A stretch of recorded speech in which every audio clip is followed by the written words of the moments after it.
اعوذ باللہ من الشیطان اللعین الرجیم بسم اللہ الرحمن الرحیم رب اشرح لی صدری ویسر لی امری واحلل عقدۃ من لسانی یفقہوا قولی ان اللہ وملائکتہ یصلون علی النبی یا ایہا الذین آمنوا صلوا علیہ وسلموا تسلیما۔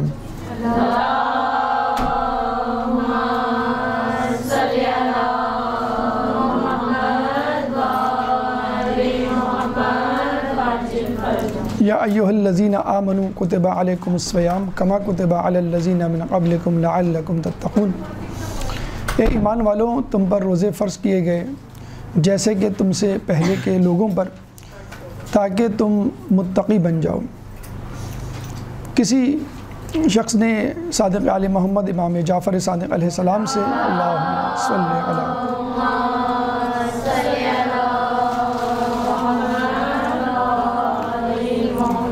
جب اس آیت کی تفسیر طلب کی تو آپ نے فرمایا کہ ماہ رمضان کے روزے اس امت کے لوگوں پر ہی فرض کیے گئے ہیں۔ جب اس نے پوچھا کہ اس آیت میں لکھا ہے کما کتبہ، کہ جیسے کہ لکھ دیے گئے پہلے کے لوگوں پر، تو امام نے کہا کہ پہلے امتوں کے رسولوں پر، انبیاء پر روزے فرض تھے، امتوں پر روزے فرض نہیں تھے۔ یہ امت محمدی کی خصوصیت اور فضیلت ہے کہ یہ واحد امت ہے کہ جس پر روزے فرض کیے گئے۔ تو ہمیں یہ فضیلت، یہ مقام، یہ مرتبہ حاصل ہے کہ ہمیں وہ کام سونپا گیا ہے، وہ عبادت بخشی گئی ہے، وہ عبادت ہدیہ کی گئی ہے کہ جو انبیاء کو کی گئی تھی۔ اور اس بات کا اندازہ اس روایت سے بھی ہو سکتا ہے کہ موسیٰ علیہ السلام جب اللہ تعالیٰ سے مناجات میں مشغول تھے تو انہوں نے اپنے دل میں خیال کیا کہ مجھ جیسا محترم اور معزز اللہ کے نزدیک کون ہوگا۔ چنانچہ آپ نے اللہ سے جب سوال کیا تو اللہ نے جواب دیا کہ آخری ایام میں ایک امت ہوگی کہ جو ماہ رمضان میں روزے رکھے گی۔ جب وہ روزہ افطار کرے گی اور اپنے گرم اپنے سوکھے ہوئے اونٹ سے پانی کو مس کرے گی تو اس وقت وہ میرے لیے معزز ترین ہوں گے اور میں ان سے بہت قریب ہوں گا۔ اس وقت جب کہ تم مجھ سے مناجات کر رہے ہو، میرے اور تمہارے درمیان حجابات ہیں، اس وقت اس امت کے افطار کے وقت میرے اور اس امت کے درمیان، روزے دار کے درمیان حجابات نہیں ہوں گے، بس وہ جو دعا کریں گے میں قبول کروں گا۔ تو کتنی بڑی فضیلت ہے، کتنا بڑا مقام ہے جو اللہ تعالیٰ نے ہمیں اس ماہ رمضان میں دیا ہے کہ موسیٰ علیہ السلام کے برابر کی فضیلت۔ ایک دفعہ رسول اکرم صلی اللہ علیہ وآلہ وسلم اللہم صلی علی محمد وآل محمد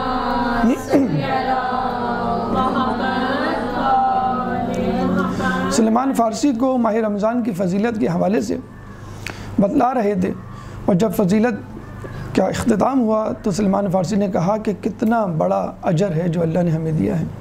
تو رسول اللہ نے کہا کہ کتنی شدید شرائط ہیں۔ تو جہاں انسان کسی بلند مقام اور مرتبے پر ہوتا ہے وہاں اتنا ہی اس کے گرنے کا اور غلطی کرنے کا امکان بھی ہوتا ہے۔ اگر آپ نے ماہ رمضان میں موجود شرائط اور احتیاط کو مد نظر نہ رکھا تو پھر آپ اس سے کم حقہ فائدہ اٹھا نہیں سکیں گے۔ دیکھیے، کسی بھی کام کو کرنے کے لیے مقدمات ہوا کرتے ہیں، پھر مقارنات ہوا کرتے ہیں، پھر مؤخرات ہوا کرتے ہیں۔ مقدمات یعنی اس کام کو کرنے سے پہلے آپ کو کیا باتیں مد نظر رکھنی ہیں، احتیاطیں، شرائط وغیرہ۔ مقارنات یعنی وہ باتیں، وہ احتیاطیں، وہ نکات، وہ چیزیں جو آپ کو اس کام کے کرنے کے دوران ذہن میں رکھنی ہیں۔ اس کے بعد مؤخرات یعنی اس کام کو کرنے کے بعد کیا حکمت اپنانی ہے کہ وہ جو کام کیا ہے اس کا ثواب زائل نہ ہو جائے۔ مثلا ہم مثال دیتے ہیں کہ جب آپ نماز پڑھتے ہیں تو نماز کے مقدمات میں طہارت شرط ہے، وضو شرط ہے، نیت شرط ہے، قبلہ روح ہونا شرط ہے۔ مقارنات یعنی حرکات و سکنات اور اذکار نماز، رکوع، سجود اور فاتحہ اور دیگر اذکار جو کہ ضروری ہیں، شرائط میں شامل ہیں۔ اور پھر مؤخرات، نماز کا مؤخر تو یہ ہے کہ جب آپ نماز پڑھ لیں تو جس مقصد کے لیے نماز پڑھی ہے ان کاموں سے بچیں۔ ان الصلاۃ تنہی عن الفحشاء والمنکر، بے شک نماز فحاشی اور بری کاموں سے روکتی ہے۔ اگر آپ برے کاموں سے نہ رکے تو اس کا مطلب یہ ہوا کہ آپ نے نماز پڑھی ہی نہیں، اور اگر آپ نے نماز پڑھی تو یقیناً آپ برے کاموں سے رکیں گے۔ اب اسی طرح ماہ رمضان کے بھی مقدمات ہیں، مقارنات ہیں اور مؤخرات ہیں۔ مقدمات یہ ہیں کہ آپ ماہ رمضان کا استقبال کریں، جیسے کہ روایت میں آیا ہے، اور لفظ استقبال قبول سے نکلا ہے۔ قبول یعنی کسی چیز کو اپنا لینا۔ مثلا آپ کو کوئی ہوم ورک دیا جائے، کوئی کام سپرد کیا جائے، آپ اس کو کر لیتے ہیں۔ اب اس کی دو صورتیں ہیں، یا تو آپ نہیں چاہیں گے طعن و کرہن اس کام کو قبول کریں گے، مجبوری ہے کہ میں ملازم ہوں، میرا باس مجھے یہ کام دے رہا ہے، مجبوری ہے میں بیٹا یا بیٹی ہوں، میرے والدین اس کا حکم دے رہے ہیں، جی تو نہیں جا رہا لیکن چونکہ کہا گیا ہے اس لیے میں کر رہا ہوں، ورنہ اگر میری مرضی پوچھیں تو میں یہ کام نہیں کرنا چاہتا۔ اور ایک کام وہ ہوتا ہے کہ جس میں آپ کی رضا خوشنودی شامل ہوتی ہے، آپ کی پسند کا کیریئر، آپ کی پسند کی شادی یا آپ کی پسند کا کام۔ ملازمت میں پروموشن مثلا ہو جائے، آپ اس کو خوشی خوشی قبول کرتے ہیں۔ تو جس کام کو انسان خوشی خوشی قبول کرے اس قبولیت کو استقبال کہتے ہیں۔ یعنی ماہ رمضان آ گیا، آپ اٹھے، اوہ آج روزہ ہے، روزہ رکھنا پڑے گا، چلو ٹھیک ہے رکھ لیتے ہیں، اور ایک خوشی خوشی کھلے ہوئے چہرے کے ساتھ آپ کہیں ارے چاند نظر آ گیا، کل مبارک ہو، کل روزہ ہے، اور پھر آپ کل کی تیاری شروع کر دیں۔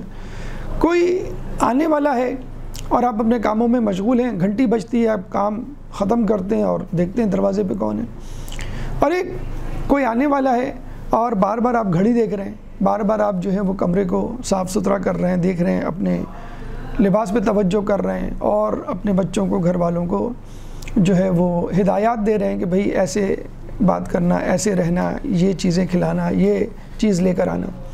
تو ماہ رمضان کے لیے اگر آپ تڑپ رہے ہیں، خوش ہو رہے ہیں، شادیانے بج رہے ہیں، دل میں جو ہے ایک خوشی کی کیفیت ہے، بار بار لوگوں سے اس کا تذکرہ کر رہے ہیں، پلان کر رہے ہیں، تو اس کا مطلب ہے آپ ماہ رمضان کو قبول نہیں کر رہے، آپ ماہ رمضان کا استقبال کر رہے ہیں۔ بس آج ہمیں اسی ماہ رمضان کے حوالے سے دعائے استقبال ماہ رمضان ہمارے چوتھے امام زین العابدین علیہ السلام کے حوالے سے آپ کے سامنے گزارشات کریں۔ اللہم صلی علی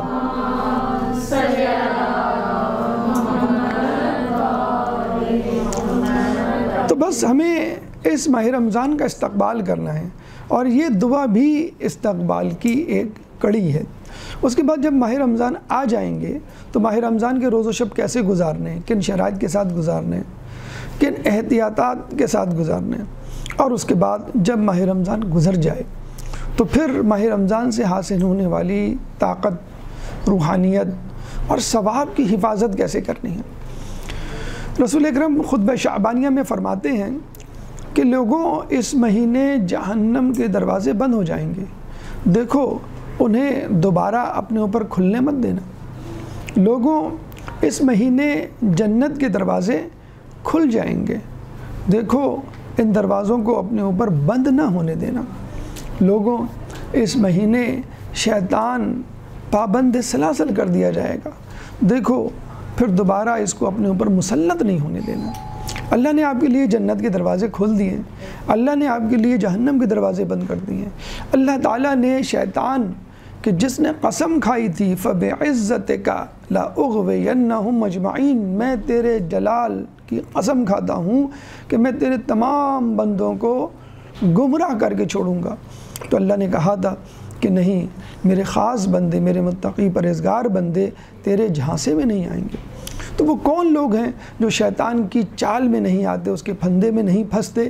وہ لوگ ہیں جو متقی پرہیزگار ہیں۔ یہ تقویٰ اور پرہیزگاری کا جوہر ہمیں کہاں ملے گا؟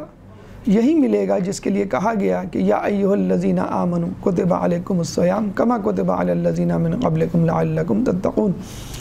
اس ماہ رمضان میں ہمیں تقویٰ حاصل کرنا ہے، اس ماہ رمضان میں ہمیں برائیوں سے بچنا ہے، اس ماہ رمضان میں ہم نے خوب جی بھر کے نیکیاں کمانی ہیں، اور اپنے اندر اتنی توانائی پیدا کر لینی ہے بالکل اس گاڑی کی طرح کہ جس پہ فیول ڈال دیا جائے تو وہ 11 گھنٹے تک مسلسل چلتی رہے۔ اسی طرح ماہ رمضان میں روحانیت کا ایسا ایندھن اپنے اندر سمو لینا ہے، تقوی کا اتنا جسے کہتے ہیں کہ انبار اپنے اندر جمع کر لینا ہے کہ جو 11 مہینے کا رخت سفر ماہ رمضان کے بعد ہم باندھیں گے، ان 11 مہینوں میں ہمیں ضرورت نہ پڑے کسی طرف دیکھنے کی، ہمارے اندر اتنی انرجی موجود ہو، ہمارے اندر اتنی قوت و طاقت موجود ہو کہ ہم اس قوت و طاقت کے بلبوتے پر 11 مہینے چلیں۔ جیسے کسی کھلونے میں چابی دی جاتی ہے یا موبائل میں ہم چارجنگ کرتے ہیں تو وہ مثلاً 11 گھنٹے کی جو ہے وہ آپ کو سروس دیتا ہے یا 11 گھنٹے تک وہ کھلونا چلتا ہے، تو بالکل اسی طرح آپ کو اپنی شخصیت کے اندر تقوی 11 مہینے کا اسٹور کرنا ہے کہ اگلے رمضان کے آنے تک اس تقوی کی حالت استمراری رہے، یعنی مسلسل یہ تقوی آپ کے اندر موجود رہے۔ لیکن کیسے؟ ظاہر سی بات ہے کہ ماہ رمضان میں صرف روزے ہی نہیں رکھنے، ماہ رمضان میں فقط عبادت ہی نہیں کرنی، ماہ رمضان میں آپ کو علم کی طرف رجوع کرنا ہے، ماہ رمضان میں آپ کو حکمت کی طرف رجوع کرنا ہے، تاکہ آپ کو معلوم ہو سکے کہ آپ کے اندر کیا خامیاں ہیں، آپ کے اندر کیا خوبیاں ہیں، خامیوں کو دور کر سکیں اور خوبیوں کو اپنا سکیں۔ بس ماہ رمضان کی منصوبہ بندی چند گھنٹوں کے بعد شاید چاند نظر آ جائے یا اور جگہوں پہ تو نکل آ چکا ہے، ابھی بھی وقت ہے۔ اگر آپ نے منصوبہ بندی نہیں کی تو اب نیت کر لیں کہ مجھے ماہ رمضان میں کیا کچھ کرنا ہے۔ انگریزی میں ایک قول کہا جاتا ہے کہ if you fail to plan you are planning to fail۔ اگر آپ منصوبہ بندی میں فیل ہو رہے ہیں تو اس کا مطلب ہے آپ ناکام ہونے کی منصوبہ بندی کر رہے ہیں۔ اگر آپ نے ماہ رمضان کی منصوبہ بندی نہیں کی اور اس میں چھلانگ لگا لی تو ہو سکتا ہے کہ کچھ عرصے تک آپ تذبذب یا اضطراری کیفیت میں رہیں اور پھر کہیں جا کے ایڈجسٹ ہوں، اور جب ایڈجسٹ ہوں تو پتہ چلے کہ ماہ رمضان گزرنے والا ہے۔ ابھی میں کہیں بیٹھا ہوا تھا تو وہاں گفتگو ہو رہی تھی کہ بھئی شروع کے 10 دن مشکل ہوتے ہیں، شروع کے 10 دن آپ کو روزہ لگتا ہے، شروع کے 10 دن آپ کو کھلتے ہیں، اس کے بعد سب آسانی ہو جاتی ہے۔ تو کہنے کا مقصد یہ ہے کہ اگر آپ 10 دن پہلے ماہ رمضان کی تیاری شروع کر دیں تو ان 10 دنوں میں جو تکلیف، چڑچڑاہٹ، پریشانی اور مسائل ہوں گے وہ آپ کو پتہ چل جائیں گے کہ مجھے یہ مسائل ہوتے ہیں، اس وقت بھوک لگتی ہے، اس وقت غصہ آتا ہے، اس وقت کام ہوتا ہے، اس وقت نیند آتی ہے۔ تو ان 10 دنوں میں آپ کو اندازہ ہو جائے گا۔ ضروری نہیں کہ آپ روزہ رکھیں تو بہت اچھی بات ہے۔ حدیث میں آیا ہے کہ جو شعبان کے آخری 3 دن روزے رکھے گا اور اس کو ماہ رمضان سے ملا دے گا تو گویا اس نے 2 مہینے کے روزے رکھے۔ تو رجب ہو، شعبان کا مہینہ ہو، یہ ایک نیٹ پریکٹس ہے، اور امید ہے کہ سننے والوں نے ماہ رجب سے بھی فائدہ اٹھایا ہوگا، شعبان سے بھی فائدہ اٹھایا ہوگا۔ لیکن اگر فائدہ نہیں بھی اٹھایا اور یہ وقت آ گیا ہے کہ آپ جاگ گئے تو کم از کم اس وقت مکمل خوشنودی الہی کے لیے خشوع خضوع کے ساتھ اس کی طرف متوجہ ہو جائیے۔ اے اللہ، اب تک میں غافل تھا لیکن اب میں اٹھ گیا ہوں، اب مجھے توفیق دے کہ میں ماہ رمضان سے صحیح طور پہ استفادہ کروں۔ ماہ رمضان سے استفادہ کرنے کے لیے ہی کیا، آپ کسی بھی کام سے کامیابی کے ساتھ گزرنا چاہتے ہیں تو ضروری ہے کہ آپ اپنے سینئرز کے ساتھ، اپنے بزرگوں کے ساتھ، اپنے اساتذہ کے ساتھ، محترم معزز شخصیات کی سیرت کی روشنی میں اس کام کو انجام دیں۔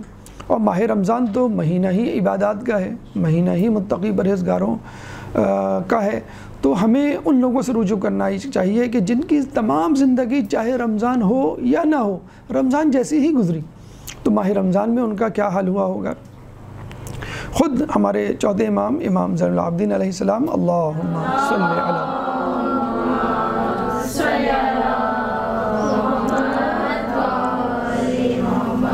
جن کے لیے ان کی کنیز نے مختصراً یہ تعریف کی کہ رات کو میں بستر نہیں لگاتی اور دن میں دستر نہیں بچھاتی، تو وہ ماہ رمضان میں کیا کرتے ہوں گے؟ تو ماہ رمضان کے لیے کہا جاتا ہے کہ ان کی زبان پہ فقط تسبیح و تحلیل اور استغفار ہوا کرتا تھا۔ تو آئیے ہم انہی کی دعا کی روشنی میں اپنی حکمت عملی ترتیب دیتے ہیں، ان کی دعا کی روشنی میں ہم یہ منصوبہ بندی کرتے ہیں کہ اس ماہ رمضان کو ہم کیسے گزاریں گے، اور تہیہ کرتے ہیں۔ خوش نصیب لوگوں میں سے ہیں ہم کہ اللہ تعالیٰ نے ایک مرتبہ پھر ہمیں ماہ رمضان کی ساعتوں کو گزارنے کا موقع دیا۔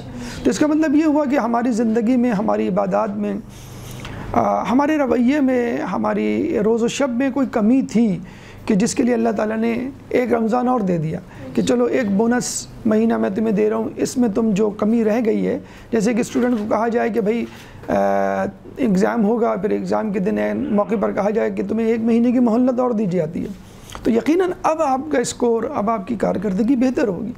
تو یوں سمجھ لیجئے جو کمی تھی آپ کی تیاری میں تقوی کے حوالے سے، حصول خوشنودی الہی کے حوالے سے، اللہ تعالیٰ اس مہینے کی دین، اس مہینے کے تحفے کی صورت میں آپ کو ایک اور موقع فراہم کر رہا ہے۔ تو امید ہے انشاءاللہ تعالیٰ اللہ تعالیٰ اپنی توفیقات کے بدلے میں اور اپنی خوشنودی حاصل کرنے کے لیے ہمیں اس ماہ رمضان کو پچھلے ماہ رمضان اور اس سے پہلے جتنے بھی رمضان گزرے سب سے بہتر رمضان کا مہینہ گزارنے کی توفیق عطا فرمائے گا۔ اب آئیے ہم چوتھے امام کی دعا استقبال ماہ رمضان کی طرف چلتے ہیں۔ اس سے پہلے دعا حمزہ سمالی میں امام فرماتے ہیں وَأَنَّ الرَّاحِلَ قَرِيبَةُ الْمُصَافَةِ، کہ تیری طرف جانے والے راستے بہت قریب ہیں، بہت مختصر ہیں، بہت چھوٹے ہیں۔ ہم سمجھتے ہیں کہ اللہ کو راضی کرنے کے لیے پتہ نہیں کیا کرنا پڑے گا، اللہ کو راضی کرنے کے لیے پتہ نہیں پہاڑ کی چوٹی پہ چڑھنا پڑے گا، یا دودھ کی نہریں بہانی پڑیں گی، اور یا پتہ نہیں کیا پوری دنیا کو فتح کرنا پڑے گا۔ بہت آسان ہے۔ اللہ تعالیٰ نے تو گاہے بگاہے روز و شب میں، ہفتہ وار کی بنیاد پر، مہینوں کی بنیاد پر، یا سالانہ بنیادوں پر ایک ایسا اہتمام کیا ہوا ہے کہ جس میں یوں سمجھ لیجیے بس آپ بٹن دبائیں گے اور آپ کا جو ہے وہ مسئلہ حل ہو جائے گا۔ لیکن اب ایسا بھی نہ ہو کہ ایک باپ نے اپنے بچے کو کہا کہ بیٹا میں نے تمہارا مسئلہ حل کر دیا، تم پریشان ہوتے تھے کہ میرے جوتے کہاں ہیں، میرے کپڑے کہاں ہیں، میرا کھانا کہاں ہے، اور میرا فلاں کام اور یہ چیز چاہیے۔ تم ملازمین کو بلاتے تھے، کوئی دیر سے آتا تھا، کوئی بس تم یہ بٹن دباؤ گے تو تمہیں کھانا مل جائے گا، یہ والا بٹن دباؤ گے تو تمہیں پانی مل جائے گا، یہ والا بٹن تو لباس۔ تو بچے نے آخر میں کہا بابا بٹن کون دبائے گا؟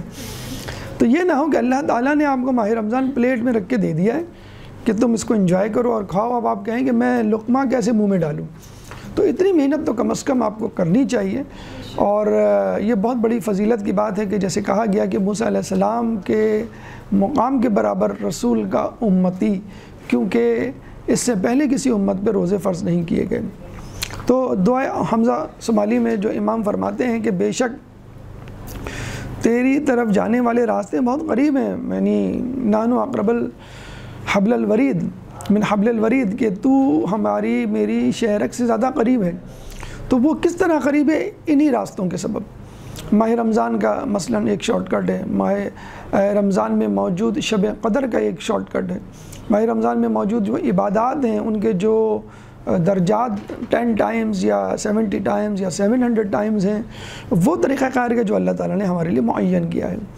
اس ماہ رمضان کو سمجھ لیں پہلے کہ یہ ہے کیا، پھر اللہ تعالیٰ سے توفیق طلب کریں، اور پھر ایک جامع منصوبہ بندی کریں کہ ہمیں اس میں کیا کرنا ہے۔ بس یہی باتیں مختلف پیرائے میں مختلف انداز سے دل نشین طریقے سے امام نے بیان کی ہے۔ دعائے استقبال ماہ رمضان جو صحیفہ سجادیہ صحیفہ کاملہ میں موجود ہے، آئیے اس دعا کا مطالعہ کرتے ہیں، اور اس دعا میں موجود جو پیغامات، جو اہم نکات ہیں اس ماہ رمضان میں مد نظر رکھنے کے لیے اس کو درک کرتے ہیں۔ ایک درود پڑھ دیں محمد والے محمد، اللہم صلی علی محمد و آل محمد۔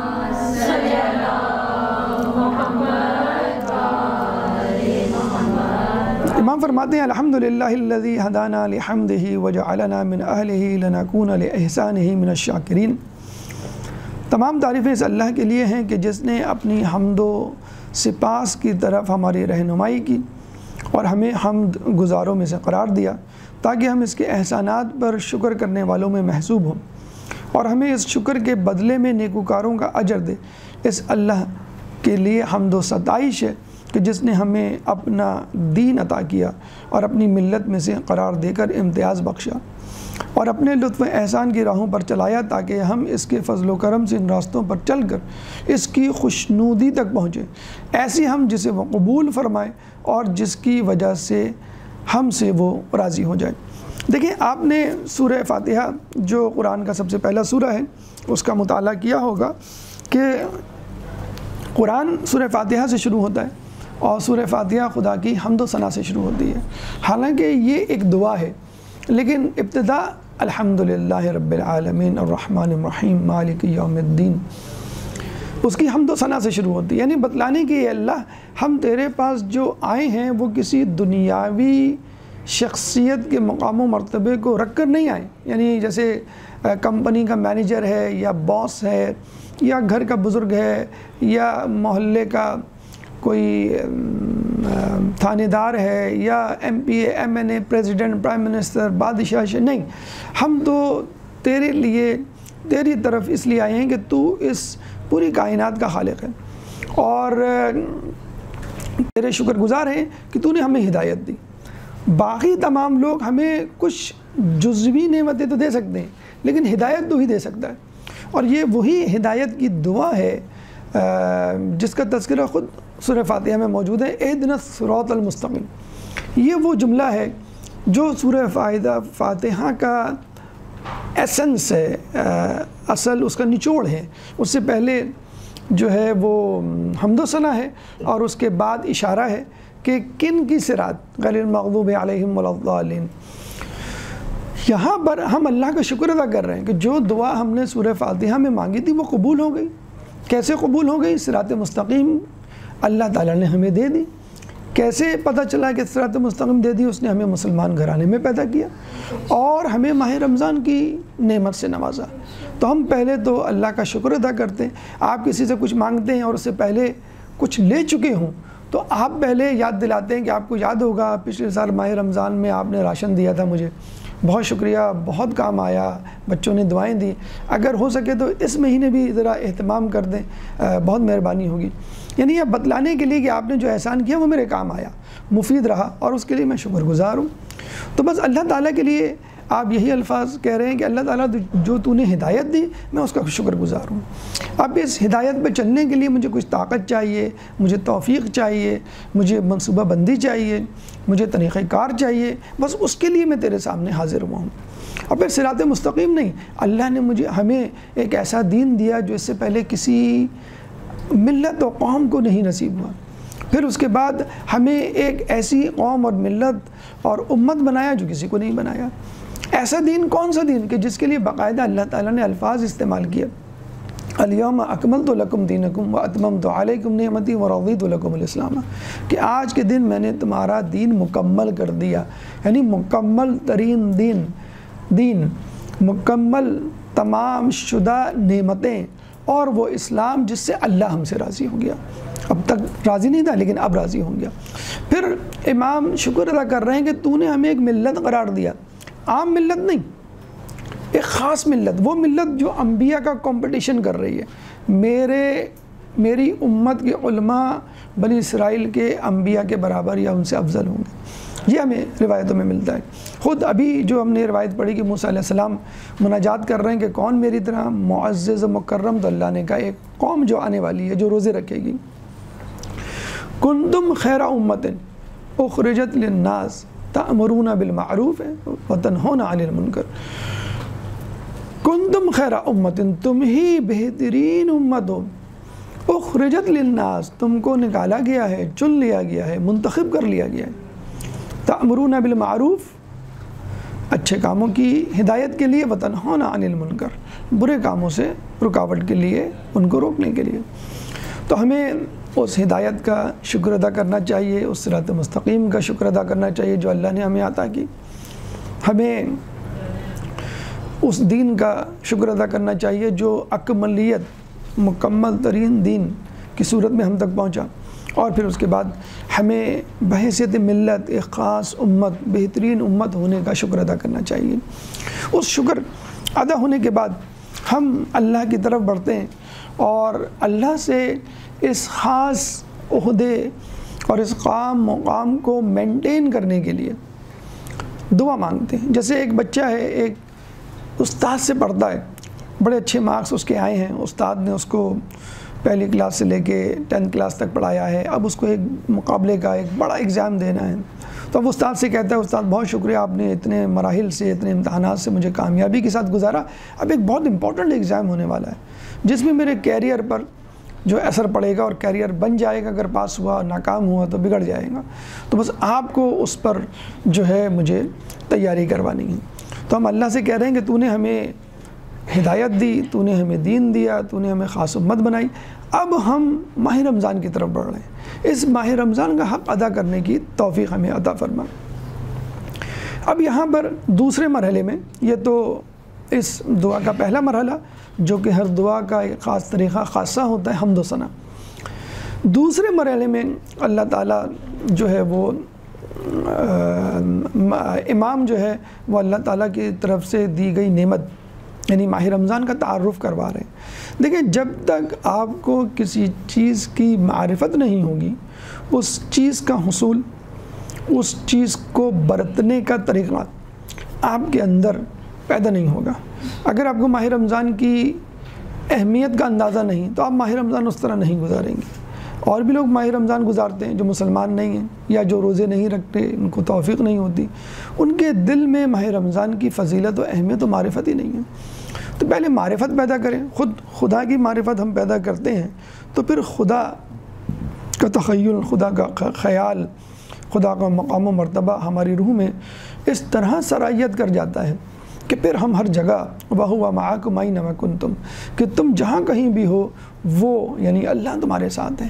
ہم ہر جگہ اس کو پاتے ہیں اور اس سے محبت کرتے ہیں اور اس کے ڈر کی وجہ سے کوئی ناراضگی کرنے والا کام نہیں کرتے۔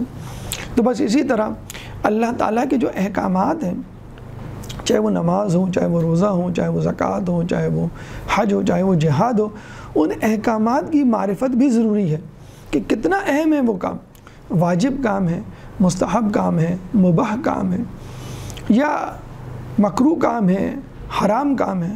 اس لحاظ سے ہم اپنی اسٹریٹجی جو ہے وہ ترتیب دیں گے۔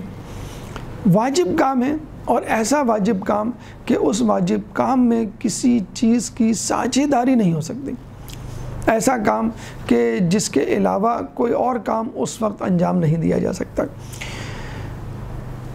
امام مختلف ناموں سے ماہ رمضان کا تعارف کرواتے ہیں اور ہر نام اپنی جگہ ایک مکمل تشریح طلب تعارف ہے۔ امام بتلاتے ہیں تمام تعریف اس اللہ کے لیے ہے کہ جس نے اپنے لطف و احسان کے راستوں میں سے ایک راستہ اپنے مہینے کو قرار دیا۔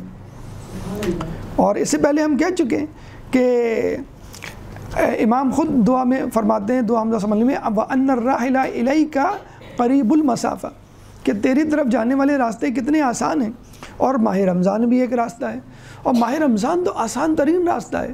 ماہ رمضان میں تو سانس لینا بھی عبادت ہے، یعنی اگر آپ کچھ بھی نہیں کر رہے ہیں، بیٹھے ہوئے ہیں صرف کہ میں بہت تھک گیا نماز پڑھ کے، میں بہت تھک گیا عبادت کر کے، میں بہت تھک گیا باہر گھوم پھر کے آ رہا ہوں، اور بس آپ صوفے پہ بیٹھ کے بستر پہ لیٹ کے آرام کر رہے ہیں، سانس تو لے رہے ہیں، تو اللہ نے کہا کہ نہیں، میں اس سانس کو بھی کاؤنٹ کروں گا۔ جیسے آفیسر ان اسپیشل ڈیوٹی ہوتا ہے، یا جیسے آپ نے دیکھا ہوگا کچھ لوگ جب ڈیوٹی جوائن کرتے ہیں تو ان کو بتا دیا جاتا ہے کہ بھئی 1 مہینے کی آپ کی فری لیو ہے، 1 مہینے کی میڈیکل لیو ہے، اس کے بعد آپ کی تنخواہ کٹے گی اگر آپ چھٹی کریں گے۔ تو 1 مہینے آپ پاکستان آ جاتے ہیں، اپنے ملک چلے جاتے ہیں، لیکن آپ آن ڈیوٹی کو کاؤنٹ ہوتے ہیں اور آپ کو وہ پیسے مل رہے ہوتے ہیں۔ تو وہی مسئلہ ہے کہ ہم آرام کر رہے ہیں لیکن پھر بھی اللہ تعالیٰ ہماری سانسوں تک کو جو ہے وہ نوٹ کر رہا ہے اور اس کے بدلے میں ہم کو انعام دے رہا ہے۔ پھر اللہ فرماتا ہے کہ یہ صیام کا مہینہ ہے، امام فرماتے ہیں یہ صیام کا مہینہ ہے، مختلف ناموں سے یاد کیا، شہر الصیام، روزوں کا مہینہ ہے۔ دیکھیے روزے تو آپ کسی بھی مہینے میں رکھ سکتے ہیں، نظر کا روزہ ہو تو وہ واجب روزہ ہو جائے گا، ویسے ہی نفلی روزہ ہو تو وہ نفلی روزہ ہو جائے گا، اور اس کے لیے کوئی وقت تعین نہیں ہے کہ کب رکھیں کیسے رکھیں۔ ماہ رمضان کا وقت تعین ہے کہ جیسی آپ نے چاند دیکھا ماہ رمضان شروع ہو گیا، اگلے چاند تک، شوال کے چاند تک ماہ رمضان رہے گا۔ اب تمام رولز ریگولیشن اور اصول و ضوابط اس میں لاگو ہوں گے۔ اگر آپ چاہیں بھی کہ میں مثلاً پہلا روزہ دوسرا روزہ نہیں رکھوں گا، اس کے بدلے میں جو اپنا قضا روزہ ہے یا اس کے بدلے میں جو اپنا نظر کا روزہ ہے یا کوئی اور روزہ وہ رکھ لوں گا، یا پریکٹس کے طور پہ رکھ لوں گا، اور پھر تیسرے روزے سے میں کاؤنٹ کرنا شروع کروں گا۔ تو جان لیجئے کہ وہ جو روزے آپ نے رکھے ماہ رمضان کی نیت سے ہٹ کر، چاہے وہ نظر کا ہو، چاہے وہ قضا کا ہو یا مستحب ہو، وہ روزہ کاؤنٹ ہوگا نہیں، کیونکہ یہ ماہ رمضان کے روزوں کا مہینہ ہے، کسی اور کے روزوں کا مہینہ نہیں ہے، تو وہ تو کاؤنٹ ہوگا نہیں۔ نمبر 2، آپ نے چونکہ ماہ رمضان کی نیت ہی نہیں کی تھی، وہ بھی نہیں کاؤنٹ ہوگا، تو دونوں روزے کاؤنٹ نہیں ہوں گے۔ آپ کو اس کی جو ہے وہ قضا کرنی پڑے گی، جان بوجھ کے اگر کیے ایسی حرکت آپ نے تو پھر وہ کفارہ الگ دینا پڑے گا۔ اسلام کا مہینہ شہر الاسلام بہت بڑا اعزاز ہے اس مہینے کے لیے۔ اللہ تعالیٰ نے اس مہینے کو اسلام کا مہینہ، کسی مہینے کو نہیں قرار دیا، ربیع الاول، ربیع الثانی، سفر، کسی بھی مہینے کو، فقط ماہ رمضان کو۔ کیوں؟ کہ اس مہینے میں اسلام واضح طور پر نکھر کر سامنے آتا ہے۔ دیکھیں ماہ رمضان میں فاسق و فاجر، مطلب ایک بہت چھوٹی سی مثال، جو ٹی وی اور میڈیا کے سیلیبریٹیز ہیں وہ بھی سدھر جاتے ہیں، ان کی زبانوں پہ بھی آیات، روایات، حکایات آ جاتی ہیں، وہ بھی روزہ رکھنا جو ہے وہ شروع کر دیتے ہیں۔ تو جو فاسق و فاجر ہے وہ بھی مسلمان بن جاتا ہے۔ یا یوں سمجھ لیجئے آپ دیار غیر میں رہ رہے ہیں تو ماہ رمضان میں پتہ چل جائے گا کہ کون مسلمان ہے کون مسلمان نہیں ہے۔ نماز کا تو یہ ہے کہ بھئی آپ نے ظہر اثر ہے، ٹھیک ہے، آپ نے لنچ کے بہانے گئے پڑھ کے آ گئے، یا گھر جا کے 5 بجے کی چھٹی جب ہوئی تو آپ پڑھ کے آ گئے۔ لیکن کھانے پینے کا ایسا معاملہ ہے، روزے کا ایسا معاملہ ہے کہ پتہ چل جاتا ہے، کوئی پانی آفر کر رہا ہے، کوئی کھانا آفر کر رہا ہے، کوئی لنچ کے لیے کہہ رہا ہے، اور آپ کہہ رہے ہیں کہ ابھی میرا روزہ ہے۔ اچھا، ایک شخص نہیں، کئی شخص کہہ رہے ہیں، اور ہر مسلمان کہہ رہا ہے، تو ان کو اندازہ ہو جاتا ہے کہ یہ مہینہ مسلمانوں کے لیے کوئی خاص ہے، اور خاص اس لیے کہ ہر مسلمان رکھ رہا ہے، ورنہ تو داڑھی کوئی رکھے گا نہیں رکھے گا، کوئی حجاب کرے گا نہیں کرے گا، کوئی نماز پڑھے گا نہیں پڑھے گا۔ لیکن رمضان کے مہینے میں کچھ ایسا ماحول بن جاتا ہے کہ ہر انسان دیکھا دیکھی بھی روزہ رکھنے پر تیار ہو جاتا ہے۔ اور پھر صحت کا ایسا معاملہ ہے، صوموا تصحوا، رسول کی حدیث ہے کہ روزہ رکھو اور صحت پاؤ، کہ آدمی کہتا ہے کہ چلو بھئی میں روزہ رکھ کے کم از کم صحت تو حاصل کر لوں۔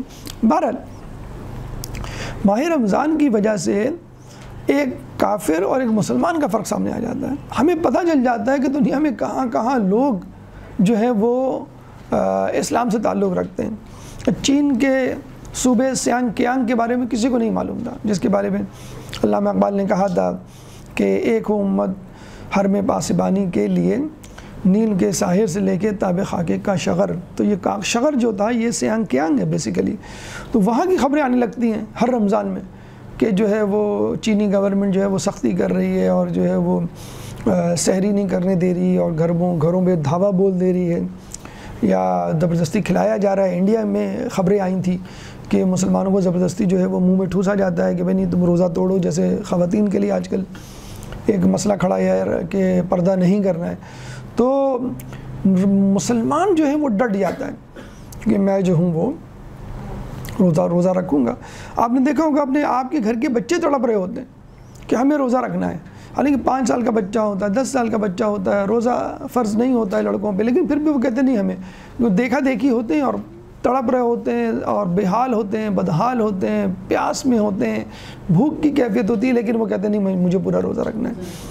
ایک عجیب کشش ہے، اور شاید اس وجہ سے ہے کہ شیاطین کو بند کر دیا گیا ہے۔ آسان سا لگتا ہے ہمیں روزہ رکھنا، نماز سے بھی زیادہ آسان لگتا ہے۔ اکثر ہم نے ایسے لوگوں کو بھی دیکھا جو فجر نہیں پڑھیں گے، کوئی نماز نہیں پڑھیں گے، روزہ بڑی پابندی سے جسے کہتے ہیں کہ رکھیں گے۔ وہ لطیفہ بھی ہے نا، کسی نے کہا بھائی روزہ تو رکھا ہے تو آپ یہ تو کریں، آپ نماز تو پڑھیں کریں، نہیں بس کافی ہے، اتنی محنت میں نہیں کر سکتا، اتنا ہی تقویٰ ہے مجھ میں۔ اچھا بھی قرآن پڑھ لیں، آپ نے بھی قرآن بھی نہیں پڑھا تو بس روزہ رکھیں، افطار کے وقت افطار کر لیں، ہاں اتنا بھی کافر نہیں ہوں۔ تو کچھ تو بہرحال اپنے فائدے کی چیز رکھتا ہے، لیکن بہرحال یہ ہم نے دیکھا ہے روز و شب بدل جاتے ہیں۔ آپ نے دیکھا ہوگا کل کراچی میں ایک جگہ دعوت تھی، عصر میں ہم نہیں جا سکے، 10:30 بجے گھر پہ آئے تو ہم نے میسیج کیا سوری ہم آ نہیں سکتے، بہت لیٹ ہو گیا، اس وقت کسی کے گھر جانا مناسب نہیں۔ تو پتہ چلا کہ ابھی کھانا بھی وہاں پہ شروع نہیں ہوا اور لوگ بھی نہیں آئے، تو پتہ چلا کہ پورا کراچی جو ہے وہ جیم تھا، اور آج بھی یہی ہونے والا ہے۔ تو کیوں لوگ شاپنگ کر رہے ہیں، لوگ دہی بڑے، لوگ چنے، لوگ دالیں، لوگ بیسن اور تیل اور پتہ نہیں کیا کیا خرید رہے ہیں، کیوں؟ کھانے کا مہینہ جو آ گیا، حالانکہ یہ کھانے کا مہینہ نہیں ہے، تو بھوک پیاس کا مہینہ ہے. آپ کو پلاننگ کرنی ہے بھوک کی، میں بھوکا کیسے رہوں گا، اگر بھوک لگی تو کیا طریقہ کار ہے، کس طرح اس سے میں بچوں گا. آپ پلاننگ کر رہے ہیں افطار کی، آپ پلاننگ کر رہے ہیں سحری کی، دونوں میں سے کوئی فرض نہیں ہے. مستحب ہوں گے، دونوں میں سے کوئی فرض نہیں ہے. فرض ہے بھوکا پیاسا رہنا. پلاننگ فرض کی ہونی چاہیے کہ مجھے بھوکا پیاسا جو میں رہوں گا تو اس رمضان کے روزے کو تقوی کے حوالے سے کیسے گزاروں گا، نیکیاں کیسے کروں گا، گناہوں سے کیسے بچوں گا، نماز کب پڑھوں گا، تلاوت کب کروں گا. ہم یہ دیکھتے ہیں کہ وہ 2 گھنٹے پہلے 4 گھنٹے پہلے جو ہے وہ کڑھائی چڑھ جاتی ہے اور جو ہے مختلف قسم کے یہ نہیں بنا، اور پھر بھی مرد حضرات تو ماشاءاللہ مطمئن نہیں ہوتے لڑکے اولادیں کہ یہ نہیں پکایا اور یہ نہیں بنایا، پچھلے رمضان میں تو یہ تھا یہ تھا. تو وہ صاحب خانہ اور جو جتنے بھی افراد ہیں ان کا پورا فوکس افطار پہ ہوتا ہے کہ یہ کھانا ہے، آج یہ کھانا ہے، کل آپ نے یہ بڑا اچھا بنایا تھا، آج یہ ذرا زیادہ بنا دیے گا. اور سحری میں جو ہے یہ ہونا چاہیے، اس سے جو ہے وہ دن بھر بھوک نہیں لگتی. اللہ تعالیٰ بھوک ہی تو لگوانا چاہتا ہے آپ کو. آپ پورے ٹوٹکے کر رہے ہوتے ہیں، 11 گلاس آپ سحری میں پی رہے ہوتے ہیں، پھر افطار میں جو ہے بس آپ بیٹھے ہوئے ہوتے ہیں کہ اتنا میں کھا لوں کہ 2 دن تک بھی روزہ رکھنا پڑے تو میں چل جاؤں.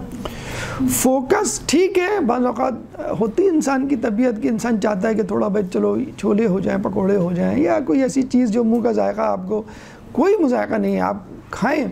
لیکن بنیادی منصوبہ بندی، کچھ لوگ تو بہت زیادہ وہ ہو جاتے ہیں، کہتے نہیں بس ہم کھانا کھائیں گے اور کچھ بھی نہیں کھائیں گے، تو یہ بھی ایک طرح کی بے اعتدالی ہو جاتی ہے. ٹھیک ہے، اگر آپ کا جی چاہ رہا ہے، بچوں کا جی چاہ رہا ہے، ان کو تھوڑا سا انکریج کرنے کے لیے مائیں کچھ کہتی ہیں کہ بھئی چلو تم روزہ رکھو گے تو آج میں تمہیں جو ہے مثلا برگر بنا کے دوں گی، فرینچ فرائز بنا کے دوں گی. بہرحال تو ماہ رمضان کی جو پلاننگ ہے وہ یہ اصل پلاننگ یہ ہے کہ آپ بھوک پیاس کی پلاننگ کریں. بہرحال تو یہ روزوں کا مہینہ ہے. اس کے علاوہ اگر آپ چاہیں مثلا میں سردیوں میں رکھ لوں روزے اور وہ رمضان کے روزے کاؤنٹ ہو جائیں، ایسا نہیں ہوگا. یا رمضان جو ہے گرمیوں میں پڑے، آپ نے کہا کہ بھئی چلو میں سردیوں میں رکھ لوں گا. ہاں یہ ہو سکتا ہے کہ آپ مثلا پاکستان میں رہ رہے ہیں تو آپ انگلینڈ چلے گئے کہ بھئی وہاں کا موسم اس وقت اچھا ہوگا، وہاں روزے رکھ لوں. یا کینیڈا والے جو ہے وہ گرمیوں میں جو ہے وہ یہاں پر، سردیوں میں جو ہے وہ یہاں پر آ گئے کہ یہاں پہ ویسے ہوتا یہی ہے کہ گرمی کے ممالک، گرم ممالک جو ہیں وہ سرد ممالک کی طرف تھوڑا بہت کرنے میں، کوئی ایڈجسٹمنٹ کرنے میں کچھ نہیں ہے. لیکن یہ کہ روح اور فوکس اور توجہ ماہ رمضان کے روزے گزارنے میں، بھوک پیاس کو برداشت کرنے میں اور تقویٰ کے حصول میں ہونی چاہیے. تو ماہ رمضان میں روزہ رکھنا ہے، ماہ رمضان کی نیت سے رکھنا ہے. کوئی اور روزہ قابل قبول نہیں ہوگا. وہ روزہ بھی قبول نہیں ہوگا جو رمضان کا روزہ ہے، وہ بھی عموماً ہوتا ہے کوئی ایک چیز قبول ہو جاتی ہے، دونوں چیزیں جو ہے وہ قبول نہیں ہوں گی. پھر امام فرماتے ہیں پاکیزگی کا مہینہ، کم از کم میڈیکل پوائنٹ آف ویو سے معدہ تو صاف ہو جاتا ہے، آپ کا جسم صاف ہو جاتا ہے. آپ نے دیکھا ہوگا ہاسپٹلز وغیرہ میں لکھا ہوا ہوتا ہے کہ بھی اے سی جو ہے کم از کم 1 گھنٹہ بند رکھیں کمرے کا، تاکہ اس دوران جو ہے وہ اے سی کو آرام مل سکے. اسی طرح ہم دیکھتے ہیں کہ گاڑی کی ہم سروس کرواتے ہیں 6 مہینے بعد یا سال بھر بعد، تاکہ وہ سال بھر چل سکے. تو یہ ایک پاکیزگی ہے کہ جو گناہ آپ کرتے ہوئے آئے ہیں ان گناہوں کو کم از کم 1 مہینے کے لیے بریک لگ جائے. کم از کم آپ یہ کہیں چلو بھئی 1 مہینے بعد یہ شروع کریں گے کام، یہ جو ہے وہ گناہ ہم رمضان میں نہیں افورڈ کر سکتے. کم از کم گناہ میں جب بریک آئے گا تو اندر ایک خیال پیدا ہوگا کہ اچھا یہ تو میں غلط کر رہا تھا، اور ماہ رمضان کیا، یہ تو مجھے ماہ رمضان کے علاوہ بھی نہیں کرنا چاہیے. وہ کسی نے دیار غیر میں کہا بھئی ماہ رمضان شروع ہو رہے ہیں، ہمیں روزہ رکھنا ہے. تو وہ انگریز نے اس سے پوچھا تم لوگوں کو کیا ملتا ہے بھوکا پیاسا رہ کے، جو تم لوگ طلوع آفتاب سے غروب آفتاب تک بھوکے پیاسے رہتے ہو؟ تو اس مسلمان نے کہا نہیں، فقط ہم بھوکے پیاسے نہیں رہتے ہیں، ہم جو ہے چوری سے بچتے ہیں، ہم جو ہے تہمت سے بچتے ہیں، ہم غیبت سے بچتے ہیں، ہم جھوٹ سے بچتے ہیں، ہم بے ایمانی سے بچتے ہیں. تو اس انگریز نے کہا بڑی آسانی ہے تمہارے لیے، ہم تو سال بھر ان چیزوں سے بچتے ہیں. تو کہنے کا مقصد یہ ہے کہ حقیقت میں ہم بچتے تو ہیں، پھر اس کے بعد ہم لپیٹ کے رکھ دیتے ہیں. میں رمضان چلیں گے آپ کی کس کی بات ہے. اب تو ماشاءاللہ ٹی وی پہ ٹرینڈ شروع ہو گیا ہے کہ بھئی اب افطار ہو گئی، اب گانے وانے ہونے چاہیے، نعتیں واتیں پہلے ہو رہی تھیں، اب کچھ ناچ گانا ہونا چاہیے. نعوذ باللہ، یعنی اتنا بھی اثر نہیں رہا کہ وہ شاید میرے خیال میں تقوی کی وجہ سے نہیں تھا، منقبتیں نعتیں یا دینی افکار، وہ اس وجہ سے تھے کہ بھوک کی حالت میں گناہ نہیں ہو پاتا. تو جب وہ پیٹ میں کچھ گیا تو وہ ہمارے ساتھ بھی ہوتا ہے کہ افطار سے پہلے جو ہے تسبیح اور مصلی، اور افطار کے بعد صوفہ اور ریموٹ. تو یہ فرق جو ہے وہ اپنے آپ کو ذہن میں رکھنا ہے کہ یہ پاکیزگی کا مہینہ ہے۔ جو گناہ ہماری عادت بن چکے ہیں، کم از کم ایک بریک لگے گا، ایک جھٹکا لگے گا، ایک جھنجھوڑ جسے کہتے ہیں کہ آئے گی ہماری ضمیر میں، ایک خلش پیدا ہوگی کہ یہ کیا کر رہے تھے ہمیں تو رمضان میں پتہ چلا کہ ہم یہ کر رہے تھے۔ تو یہ پاکیزگی کا مہینہ ہے۔ پھر امام فرماتے ہیں یہ تصفیہ اور تطہیر کا مہینہ ہے۔ تصفیہ یا تطہیر جسے کہتے ہیں فلٹریشن کو کہتے ہیں۔ جیسے آپ پانی کو جب پاک و صاف کرتے ہیں تو آپ کسی دوپٹے یا باریک کپڑے سے گزارتے ہیں تو پتھر کنکر اوپر رہ جاتے ہیں اور خالص پانی جو ہے وہ نیچے آ جاتا ہے۔ تو تزکیہ نفس بھی بالکل اسی طرح ہے۔ فرق یہ ہے تزکیہ نفس میں ہم گناہوں سے بچتے ہیں اور جو اپنے اندر خوبیاں ہیں ان کو پالش کرتے ہیں، دونوں چیزیں کرتے ہیں، یعنی گناہوں سے بھی بچنا ہے اور نیکیوں کو بھی حاصل کرنا ہے۔ تو یہ مہینہ فقط پاکیزگی کا نہیں ہے، پاکیزگی یعنی صرف گناہ آپ نے چھوڑ دیا، یہ مہینہ تصفیہ اور تطہیر کا بھی ہے کہ اس میں آپ کو اپنا نفس جو ہے وہ اس کو تزکیے سے گزارنا ہے۔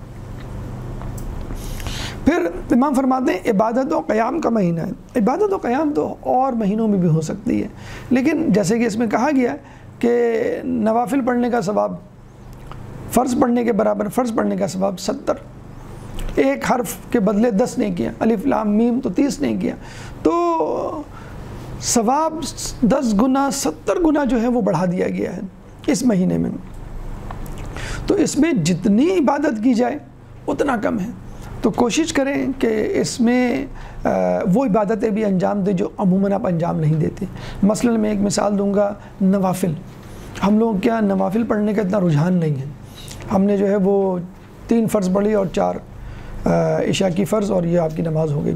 حتیٰ کہ اگر کسی سے پوچھ بھی لیا جائے ظہر اثر میں کتنی نوافل ہوتی ہیں تو وہ سوچ رہا ہوتا ہے کتنی نوافل ہوتی ہیں، عمر بھر ان کو انجام نہیں دیا گیا ہوتا ہے۔ تو اس مہینے میں کوشش کریں کہ آدمی کی طبیعت مائل ہوتی ہے ایک دو نیکیوں کی طرف، دوسرا یہ کہ گناہوں کے جو مورچے ہیں وہاں سے بمباری کم ہو رہی ہوتی ہے، یعنی دوست احباب اور آس پاس کے لوگ بھی آپ کو گناہوں کی طرف کم بلا رہے ہوتے ہیں۔ تیسری بات یہ ہے کہ بھوک کی وجہ سے انسان، اللہ تعالیٰ نے ایک کیفیت رکھی ہے کہ جب بھوک کی حالت میں ہوتا ہے تو انسان علم بھی حاصل کرتا ہے اور حکمت بھی حاصل کرتا ہے۔ تو اگر اللہ نے ہمت دی ہے ماہ رمضان میں تو آپ تھوڑی سی کوشش کر ڈالیے، کم از کم فجر کی 2 رکعت تو پڑھ سکتے ہیں آپ فریش ہوتے ہیں۔ آپ کہہ سکتے ہیں بھئی عام دنوں میں تو پتہ ہی نہیں چلتا، ہم تو نیند میں ہوتے ہیں، کتنے سجدے کیے، بغیر وضو کے پڑھی کہ نہیں پڑھی، وضو کے ساتھ یہ بھی نہیں پتہ ہوتا، یہ بعض اوقات سجدے ہی میں سو جاتے ہیں اور پھر جو ہے وہ ناشتے کے وقت جو ہے وہ آنکھ کھلتی ہے۔ تو آپ فریش ہوتے ہیں آدھا گھنٹہ پہلے، خاتون خانہ تو 1 گھنٹہ پہلے ماشاءاللہ جاگ چکی ہوتی ہیں، آپ جو ہے وہ نماز شب 11 کی 11 بھی پڑھ سکتے ہیں، کوئی اس میں قباحت نہیں، بالکل افضل وقت، اہم ترین وقت بالکل نماز فجر سے پہلے کا وقت وہ آپ کو مل سکتا ہے۔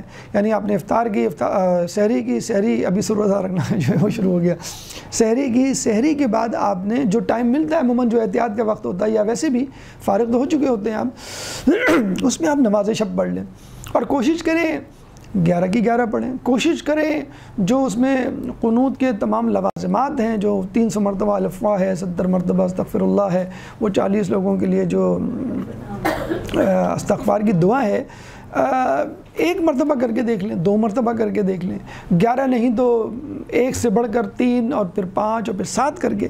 اسی طرح نوافل کے لیے بھی ہے کہ فجر میں 2 رکعت جس کی سب سے زیادہ تاکید ہے تمام نوافلہ میں، بہت ہی، بلکہ کہا گیا کہ پہلے وہ پڑھ لیں اگر وقت ہے تو پھر آپ جو ہے وہ فجر پڑھیں، تو وہ کم از کم ضرور پڑھ لیں تاکہ ایک روحانیت پیدا ہو۔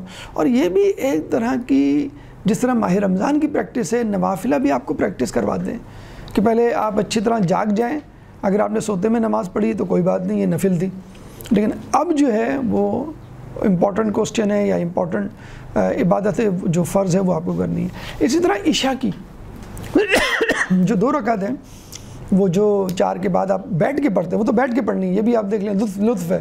اچھا یہ بھی ایک میڈیکل اس کا ریزن آپ کو میں بتاتا چلوں کہ عموماً دن بھر آپ حرکت میں ہوتے ہیں اور آپ کے پاؤں تھک چکے ہوتے ہیں. لوگ اکثر اپنے بچوں سے پاؤں بھی دبواتے ہیں. جب آپ بیٹھنے کی حالت میں, جو کہ کہا گیا ہے زیادہ تاکید کہ بیٹھ کے نفل پڑھیں عشاء کے, تو جب آپ بیٹھتے ہیں تو آپ کے پاؤں کے مسلز کانٹریکٹ ہوتے ہیں, اسپیشلی سولیس مسل, پنڈلی کے پیچھے جو مسل ہوتا ہے وہ بلڈ پمپ کرتا ہے اوپر, اور اس سے جو کلاٹ بننے کا جو خدشہ ہوتا ہے وہ کم ہوتا ہے. آج کل ویسے بھی دل کی بیماریاں, اینجیوپلاسٹی, اینجیوگرافی, بائی پاس بہت کامن ہو گیا ہے. تو یہ بہترین ہے کہ عشاء کے نوافل جو ہے, نفل جو ہے 2 رکعت وہ آپ بیٹھ کے پڑھ لیں, دن بھر کی تکن بھی آپ کی دور ہو جائے گی. اور عشاء کی 2 رکعت کے لیے تو کہا گیا ہے کہ رزق میں برکت کے لیے بہت زیادہ جسے کہتے ہیں مجرب ہے. تو یہ تو آپ کی نماز کا, عبادت کا حصہ ہے, خود بخود ایک وظیفہ بن گیا. اس کے علاوہ ٹھیک ہے عصر کی اور ظہر کی 8 ہیں اور اس کی بھی 4 ہیں, تو 2 سے ابتدا کریں. جس طرح میں نے فجر کی 2 پڑھی ہیں نفلیں, تو میں ظہر کی بھی کم از کم 2 پڑھ لوں. گناہ تو نہیں ملے گا نا آپ کو, اس سے تو بہتر ہے نا کہ آپ نے 8 ہی نہیں پڑھی. اب آپ یہ سوچیں گے نہیں 2 پڑھوں گا تو شاید اللہ مائنڈ کر جائے گا, اللہ برا منائے گا کہ بھئی 8 میں سے 2 کیوں پڑھی. نہیں, کوئی بات نہیں, 2 تو پڑھی کم از کم آپ نے. جیسے خیرات دے رہے ہیں آپ, 100 کا نوٹ نہیں دے سکتے, 10 کا نوٹ تو دے سکتے ہیں آپ, کہ برا لگے گا کوئی بات نہیں, آپ ابتدا تو کریں. اس طرح عصر کی 8 ہیں, آپ 2 پڑھ لیں. اسی طرح مغرب کی ہیں 2 پڑھ لیں. 2 نوافل سے ابتدا کریں کہ اس دفعہ میں کم از کم 2 رکعت نفل پڑھوں گا. اور پھر جو ہے, تو کہنے کا مقصد یہ, اسی طرح قرآن جو ہم دن بھر جو ہے وہ ہاتھ نہیں لگاتے, ڈھونڈتے نہیں, بعض اوقات تو پتہ بھی نہیں ہوتا کہ قرآن کہاں ہے. وہ جسے کہتے ہیں نا کہ باپ نے ایک دفعہ کہا کہ بھئی میں یہ 50 کا نوٹ جو ہے اس کمرے میں رکھ رہا ہوں اور دیکھتے ہیں بھئی کون اس کو ڈھونڈتا ہے. تو باپ جو ہے وہ 50 کا نوٹ کمرے میں رکھ کے چلا گیا, اور باقی لوگ جو ہے وہ ڈھونڈتے رہے, اور 50 کا نوٹ ہی نہیں ملا. جب بیٹھے تو پتہ چلا کہاں تھا, کہنے لگے وہاں تھا جہاں تم لوگ کبھی نہیں دیکھتے, قرآن کے اندر رکھا تھا میں نے. تو ہمارے تو قرآن بھی اتنی اوپر رکھ دیا جاتا ہے کہ وہ اس کو اتارنے میں بھی سستی ہوتی ہے, کہ سیڑھی لگانا پڑے گا, پھر اٹھا کے جو ہے وہ نیچے اتارنا پڑے گا. تو قرآن ہیں, تعقیبات ہیں, مفاتی ہیں, ان کی کتابیں, یہ کتابیں تو آپ نماز جہاں پڑھتے ہیں اس کے ساتھ ہی رکھ دیں کہ تھوڑی سی بھی سستی کاہلی نہ ہو. اور اب تو خیر موبائل ہے, موبائل میں شیئر ٹول کٹ یا دوسرے دیگر ایپس موجود ہیں, تمام چیزیں آپ کے ساتھ ہیں. نہیں پڑھ سکتے تو ریکارڈنگ لگا دیں آپ. مثلا دعا عہد ہے, بہت پڑھنے کا جی چاہتا ہے, فجر کے بعد پڑھنے کی دعا ہے, 3 منٹ کی دعا ہے حالانکہ, لیکن آپ کو نیند آ رہی ہوتی ہے, بھئی 3 منٹ میں اگر میں نے پڑھ لی تو ساری نیند غائب ہو جائے گی. غفلت ہی سے تو جگانا ہے آپ کو دعا عہد پڑھوا کے. لیکن چلیں آپ جو ہیں وہ موبائل آن کر کے لیٹ جائیں, کم از کم 3, 5, 10 منٹ میں تو نیند آئے گی.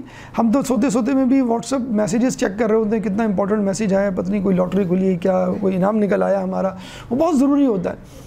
یعنی فجر کے بعد بھی جب ہم سو رہے ہوتے ہیں تو 3-4 منٹ میسیجز ہی چیک کر رہے ہوتے ہیں, کون سا امپورٹنٹ میسیج ہے, کس نے ہم کو یاد کیا. اور جو اللہ بیٹھا ہوا ہے اوپر آپ کو یاد کر رہا ہے, آپ کو اس کو کوئی فکر نہیں. کم از کم نہیں پڑھ سکتے, محنت لگ رہی ہے, انرجی ویسٹ ہو رہی ہے, خدا نخواستہ موبائل پہ آپ نے دعا عہد لگا دی اور سامنے رکھ دیا. سوتے سوتے ایک روحانی کیفیت لیتے ہوئے آپ سوئیں گے. بہت سے لوگ ہم نے دیکھا ہے ڈرائیونگ کر رہے ہوتے ہیں, دعائے کمیل مثلا لگا دی. تو اگر ان دعاؤں کو اول تو کوشش کریں پڑھیں, اور ان دعاؤں کو بھی باترجمہ پڑھیں اس دفعہ, تاکہ کم از کم نماز کا جو ترجمہ ہے وہ ضرور پڑھیں. یعنی سورہ فاتحہ اور جو چھوٹی دعائیں ہیں, سورہ ہیں, ان کا ترجمہ اور اذکار. آپ کو پتہ ہو کہ میں نماز میں کیا پڑھ رہا ہوں, آپ کو پتہ ہو کہ قرآن کے ان سوروں میں کیا پیغام ہے. اسی طرح جو دعائیں ہیں, دعائے کمیل ہے, بہت لوگ پابندی سے پڑھ رہے ہوتے ہیں, دعائے عہد, دعائے سلامتی امام زمانہ, ایون ان کا ترجمہ اور وہ نہیں پتہ ہوتا. تو اس مہینے میں وہ پڑھیں, ان کے ترجمے ساتھ پڑھیں. نہیں پڑھ سکتے ریکارڈنگ لگا دیں موبائل پہ, کم از کم آپ کے ساتھ جو آپ کے اہل خانہ بیٹھے ہیں وہ بھی سنیں گے.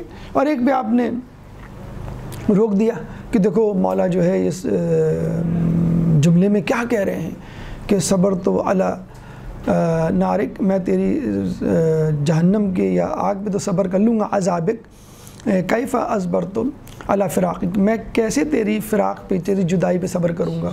آپ نے روک کے ایک دم سے کہا کہ دیکھو کیا پیارا جملہ ہے. ہم ٹی وی ڈرامے دیکھتے ہیں, فلمیں دیکھتے ہیں, خدا نخواستہ اشتہارات دیکھتے ہیں, میچ دیکھ رہے ہوتے ہیں اور فوراً بتا رہے ہوتے ہیں دیکھو اس نے کیسے چھکا مارا, اس نے کیا غلطی کی, اس نے دیکھو یہ کیسے گول کیا. لیکن دعاؤں میں ہم پتہ نہیں کیوں سمن بکمن عمیون بالکل بنے ہوئے ہوتے ہیں کہ دعا پڑھے جا رہے ہیں, کچھ پتہ ہی نہیں ہے. تو تھوڑی سی عربی کی شدت پیدا کریں, نہیں پیدا کر سکتے, یہ بھی بہترین مہینہ ہے. ایک اور بات کہ عربی تھوڑی سی اگر سیکھ سکیں تو سیکھ لیں. آج کل تفہیم القرآن کے نام سے 3 کتابوں کا سیٹ موجود ہے. بڑی آرام سے 1 مہینے میں آپ کو عربی آ جائے گی. ایران کی چھپی ہوئی ہے، بلکہ اس میں اردو کے الفاظ بھی ہیں. بلکہ پہلے ہی صفحے پہ انہوں نے بتا دیا ہے کہ یہ الفاظ اردو عربی میں کامن ہے، مشترکہ ہے. مثلا تو آپ کو اتنی خوشی ہوتی ہے میں 60% مثلا الفاظ سورہ فاتحہ کے بارے میں کہا جاتا ہے 60% اردو میں موجود ہے. یعنی تفہیم القرآن یہ راٹنی ایران کی چھپی ہوئی ہے. اس میں اردو میں پورا مواد ہے، مٹیریل. 3 کتابوں کا سیٹ ہے. اگر آپ میرے خیال میں پڑھنا شروع کریں تو روزانہ 2-3 چیپٹر. نہیں ای بک کی فارم میں بھی موجود ہے اتفاقاً. تو ای بک کی فارم میں لے لیں، ڈاؤن لوڈ کر لیں تفہیم القرآن. اور کتابیں بھی موجود ہیں اس کی، بہت خوبصورت ہیں.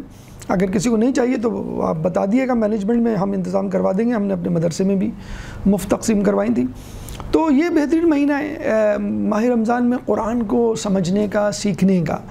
تو یہ شارٹ کٹ ہے جو شاید مہینے بھر میں رمضان میں اگر آپ کے پاس ٹائم ہے، ورنہ عام دنوں میں 6 مہینے میں 3 مہینے میں لوگ سیکھ سکتے ہیں. اور محنت کر سکتے ہیں تو صرف میر عوامل 2 مشہور کتابیں ہیں. ایک ورڈ فارمیشن اور ایک سینٹنس فارمیشن. 2 چیزیں آپ کو سکھاتی ہیں. اردو میں تشریحات کے ساتھ بھی موجود ہیں. وہ اگر کسی سے سیکھ لیں، کسی حوصوی اسٹوڈنٹ سے یا کسی عالم سے یا کسی استاد سے، اس کے بعد تو آپ کو اور زیادہ ملکہ پیدا ہو جائے گا. لیکن جب عربی تھوڑی بہت کم از کم اتنی آ جائے کہ جو لکھا ہوا ہے وہ سمجھ جائیں آپ، تو جو لطف آئے گا وہ جو ہے اردو ترجمے میں نہیں. لیکن بہرحال کم از کم اردو ترجمہ دعاؤں کا، قرآن کا، اور جو کچھ بھی آپ عربی میں پڑھتے ہیں، زیارات وغیرہ، اس کا اس مہینے ضرور پڑھیں. یعنی عبادت تو قیام کا مہینہ کہنے کا مطلب یہ کہ عبادت اور قیام تو پچھلے مہینے، اس سے پہلے مہینوں میں بھی ہو رہی تھی، لیکن اس مہینے میں ذرا سوفیسٹیکیٹڈ وے میں، ذرا سا پروٹوکول کے ساتھ، ایک VIP انداز سے، اس انداز سے کہ نہیں اب تو ہمیں اس کی روح میں اترنا ہے، اپنی روح کو جلا بخشنی ہے اور مکمل طور پہ سمجھنا ہے کہ اللہ ہم سے کہہ رہا ہے. مذاق نہیں کرنا، سطحی طور پہ نہیں پڑھنا، سرسری انداز سے نہیں دیکھنا. بس یہ نہیں کہ ایک فارمیلٹی پوری ہو گئی، پوری قوت کے ساتھ، توانائی کے ساتھ، انرجی کے ساتھ کہ اللہ نے آپ کو پیغام دیا، اس پیغام کو آپ سمجھ رہے ہیں، اس فرض کو آپ ادا کر رہے ہیں. پھر امام فرماتے ہیں کہ وہ مہینہ کے جس میں قرآن نازل ہوا. میرے خیال میں ایک چھوٹا سا بریک لے لیتے ہیں، پھر انشاءاللہ اس دعا کے باقی معنی کی طرف چلیں گے. ایک درود پڑھ دیں محمد والے محمد میں.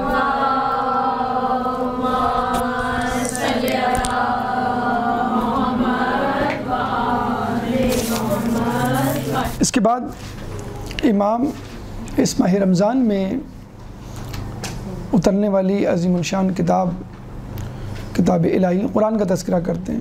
یعنی ماہ رمضان کا مختلف انداز سے تعارف کروانے کے بعد اس کا ایک تعارف یہ بھی ہے کہ شہر رمضان الذی انزل فیہ القرآن، کہ ماہ رمضان وہ مہینہ ہے کہ جس میں قرآن نازل ہوا. خود قرآن میں اس کا تعارف موجود ہے. اچھا، یہ بھی ایک حکمت ہے اور علماء اعلام نے بھی اس پہ بحث کی ہے کہ قرآن کے لیے ماہ رمضان کا انتخاب کیوں کیا گیا. تو جیسے کہ آیت کریمہ آپ کے سامنے پڑھی کہ لعلکم تتقون یا ایھا الذین آمنوا کتب علیکم الصیام کما کتب علی الذین من قبلکم لعلکم تتقون، کہ ایمان والوں تم پر روزے فرض کیے گئے کہ جیسے کہ تم سے پہلے کی امتوں پر، تاکہ تم متقی بن جاؤ. تو یہ مہینہ تقوی کے حصول کا ہے. اس تقوی کا تعلق قرآن سے کیسے ہے؟ اگر ہم یہ ثابت کر دیں تو قرآن کا رمضان سے تعلق ثابت ہو جائے گا. اللہ تعالیٰ سورہ بقرہ کی آیت نمبر 2 ذالک الکتاب لا ریب فیہ ھدی للمتقین الذین یؤمنون بالغیب، کہ یہ وہ کتاب ہے کہ جس میں کوئی شک نہیں، ھدی للمتقین، ہدایت ہے متقین کے لیے. یعنی عام آدمی کو ہدایت نہیں ملے گی جو تقوی کا حامل نہیں ہے، جو فاسق و فاجر ہے. جو تقوی اختیار کرے گا اسی کو ہدایت ملے گی. جب آپ قرآن کھولتے ہیں اور آپ دیکھتے ہیں کہ تقوی شرط ہے کتاب کو سمجھنے کے لیے، تو آپ پریشان ہو جاتے ہیں کہ بھئی میں تو تقوی کا حامل نہیں، میں متقی پرہیزگار نہیں، تو میں کیسے حاصل کروں؟ تو اللہ تعالیٰ ماہ رمضان کو آپ کے آگے کر دیتا ہے اور کہتا ہے کہ یہ وہ مہینہ ہے کہ جس میں تم پہ روزے فرض کیے گئے، اور ان روزوں کو رکھنے کے بعد تم متقی پرہیزگار بن جاؤ گے. تو بس ماہ رمضان میں روزے رکھ کے عبادات اور شرائط کو مد نظر رکھتے ہوئے آپ نے تقوی حاصل کیا، اور تقوی حاصل کر کے ماہ رمضان میں قرآن جو نازل ہوا ہے اس کو کھولا اور اس کو پڑھنا شروع کیا، اور ہدایت حاصل ہونا آپ کو شروع ہو گئی. پھر امام آگے چل کے لیلۃ القدر کا تذکرہ کرتے ہیں، جو لوگوں کے لیے رہنما ہے۔ قرآن کے بارے میں امام فرما رہے ہیں ہدایت اور حق و باطل کے امتیاز کی روشن صداقتیں رکھتا ہے، چنانچہ تمام مہینوں پر اس کی فضیلت و برتری کو آشکار کیا۔ ان فراواں عزتوں اور نمایاں فضیلتوں کی وجہ سے جو اس کے لیے قرار دی اور اس کی عظمت کے اظہار کے لیے جو چیزیں دوسرے مہینوں میں جائز تھیں اس میں حرام کر دی، اور اس کے احترام کے پیش نظر کھانے پینے کی چیزوں سے منع کر دیا، اور ایک واضح زمانہ اس کے لیے معین کر دیا۔ خدائے بزرگ و بدر کے لیے یہ اجازت نہیں دیتا کہ اسے اس کے معینہ وقت سے آگے بڑھا دیا جائے، اور نہ یہ قبول کرتا ہے اسے مؤخر کر دیا جائے۔ دیکھیں امام کہہ رہے ہیں کہ اس مہینے میں ان چیزوں کو حرام کر دیا کہ جو جائز تھی، یعنی کھانا پینا دن میں جائز تھا، آپ کے لیے حرام کر دیا، اور دیگر چیزیں جو ان کی شرائط میں شامل ہیں۔ کیوں؟ دیکھیے اللہ تعالیٰ یہ بتلانا چاہ رہا ہے کہ جب تم حلال چیزوں سے بچ سکتے ہو جو کہ تمہاری بنیادی ضروریات میں سے حلال بھی ہیں اور بنیادی ضروریات میں سے بھی، کھانا پینا ہماری بنیادی ضرورت بلکہ حیوانات تک کے لیے بنیادی ضرورت ہے، اس کے بغیر کوئی جاندار زندہ نہیں رہ سکتا۔ اس بنیادی ضرورت کو بند کیا اور جائز چیز کو بند کیا۔ کیوں؟ کہ ماہ رمضان کے علاوہ جب آپ حرام کھانے پر آئیں تو آپ یہ سوچیں، ارے میں تو وہ تھا کہ جو حلال سے بچ سکتا تھا، تو میں حرام سے کیوں نہ بچوں؟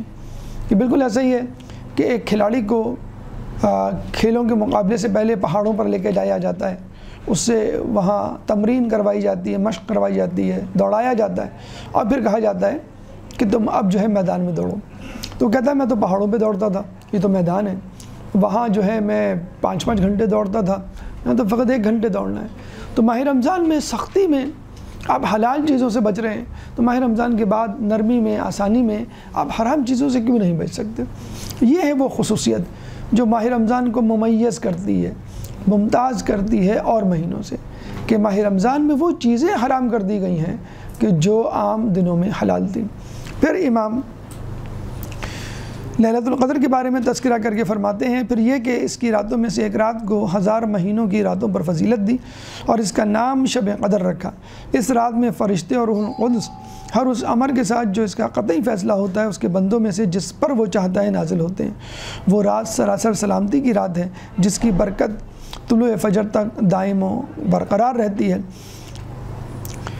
دیکھیں شب قدر کا بھی ایک فلسفہ ہے کہ ماہ رمضان میں اس کو کیوں منتخب کیا گیا، پھر شب قدر میں قرآن کو کیوں نازل کیا گیا۔ تو پھر وہی بات کہ یہ مقدرات کی رات ہے کہ جس میں مقدر لکھے جاتے ہیں، اور اگر دیکھا جائے تو اللہ تعالیٰ کی رضا اور جنت کا حصول انسان اپنے اعمال سے حاصل کرتا ہے، بائی چانس نہیں، بائی چوائس حاصل کرتا ہے۔ تو اللہ تعالیٰ گویا قرآن نازل کر کے یہ بتلا رہا ہے اگر تم جنت حاصل کرنا چاہتے ہو، اللہ کی رضا حاصل کرنا چاہتے ہو، یہ کتاب ہے، یہ اسکرپٹ ہے، یہ پیپر ہے، اور اس کا یہ سلوشن ہے، یہ جوابات ہیں، یہ تم پڑھ لو، اس پہ عمل کر لو، تو بس ٹھیک ہے، تمہارے سارے مسئلے حل ہو جائیں گے۔ عمل سے زندگی بنتی ہے، جنت بھی جہنم بھی، یہ خاکی اپنی فطرت سے نہ نوری ہے نہ ناری ہے۔ تو جو عمل ہے جو آپ کو جنت کی طرف لے کے جائے گا، وہ عمل اسی قرآن سے پھوٹے گا۔ یہ قرآن جو حلال و حرام کا مجموعہ ہے جس میں بتایا گیا ہے کہ حلال کیا ہے، حرام کیا ہے، یہ آپ کو بتلائے گا کہ تمہیں اپنی زندگی میں کیا کرنا ہے۔ جو آپ کریں گے بس وہی مقدر بن جائے گا اور وہی جنت کا راستہ بن جائے گا۔ لیلۃ القدر بھی مقدر کی رات ہے، مقدر بنانے کی رات ہے، اور قرآن بھی آپ کی تقدیر بنانے کی کتاب ہے۔ چنانچہ لیلۃ القدر کو اور قرآن کو اس مہینے میں نازل کرنے کا مطلب یہ ہے کہ اللہ رکھنے کا مطلب یہ ہے کہ اللہ تعالیٰ آپ کی توجہ دلانا چاہ رہا ہے کہ اصل تقدیر تمہاری زندگی میں تمہارے عمل سے بنتی ہے، عمل سے بنتی ہے زندگی، جنت بھی جہنم بھی، یہ خاکی اپنی فطرت سے نہ نوری ہے نہ ناری ہے۔ تو عمل قرآن سے ہوگا اور قرآن ماہ رمضان میں نازل ہوا۔ اب امام اس ماہ رمضان میں نیکیاں کرنے کی توفیق طلب کر رہے ہیں۔ پہلے تو حمد و ثنا، اس کے بعد ماہ رمضان کا تعارف، اس کا امتیاز، اس کا مقام، اور اب جب کسی کی عظمت آشکار ہو جائے تو آپ اس کو حاصل کرنے کی کوشش کرتے ہیں، اس قیمتی چیز کو استعمال کرنے کی کوشش کرتے ہیں، اس سے استفادہ حاصل کرنے کی کوشش کرتے ہیں۔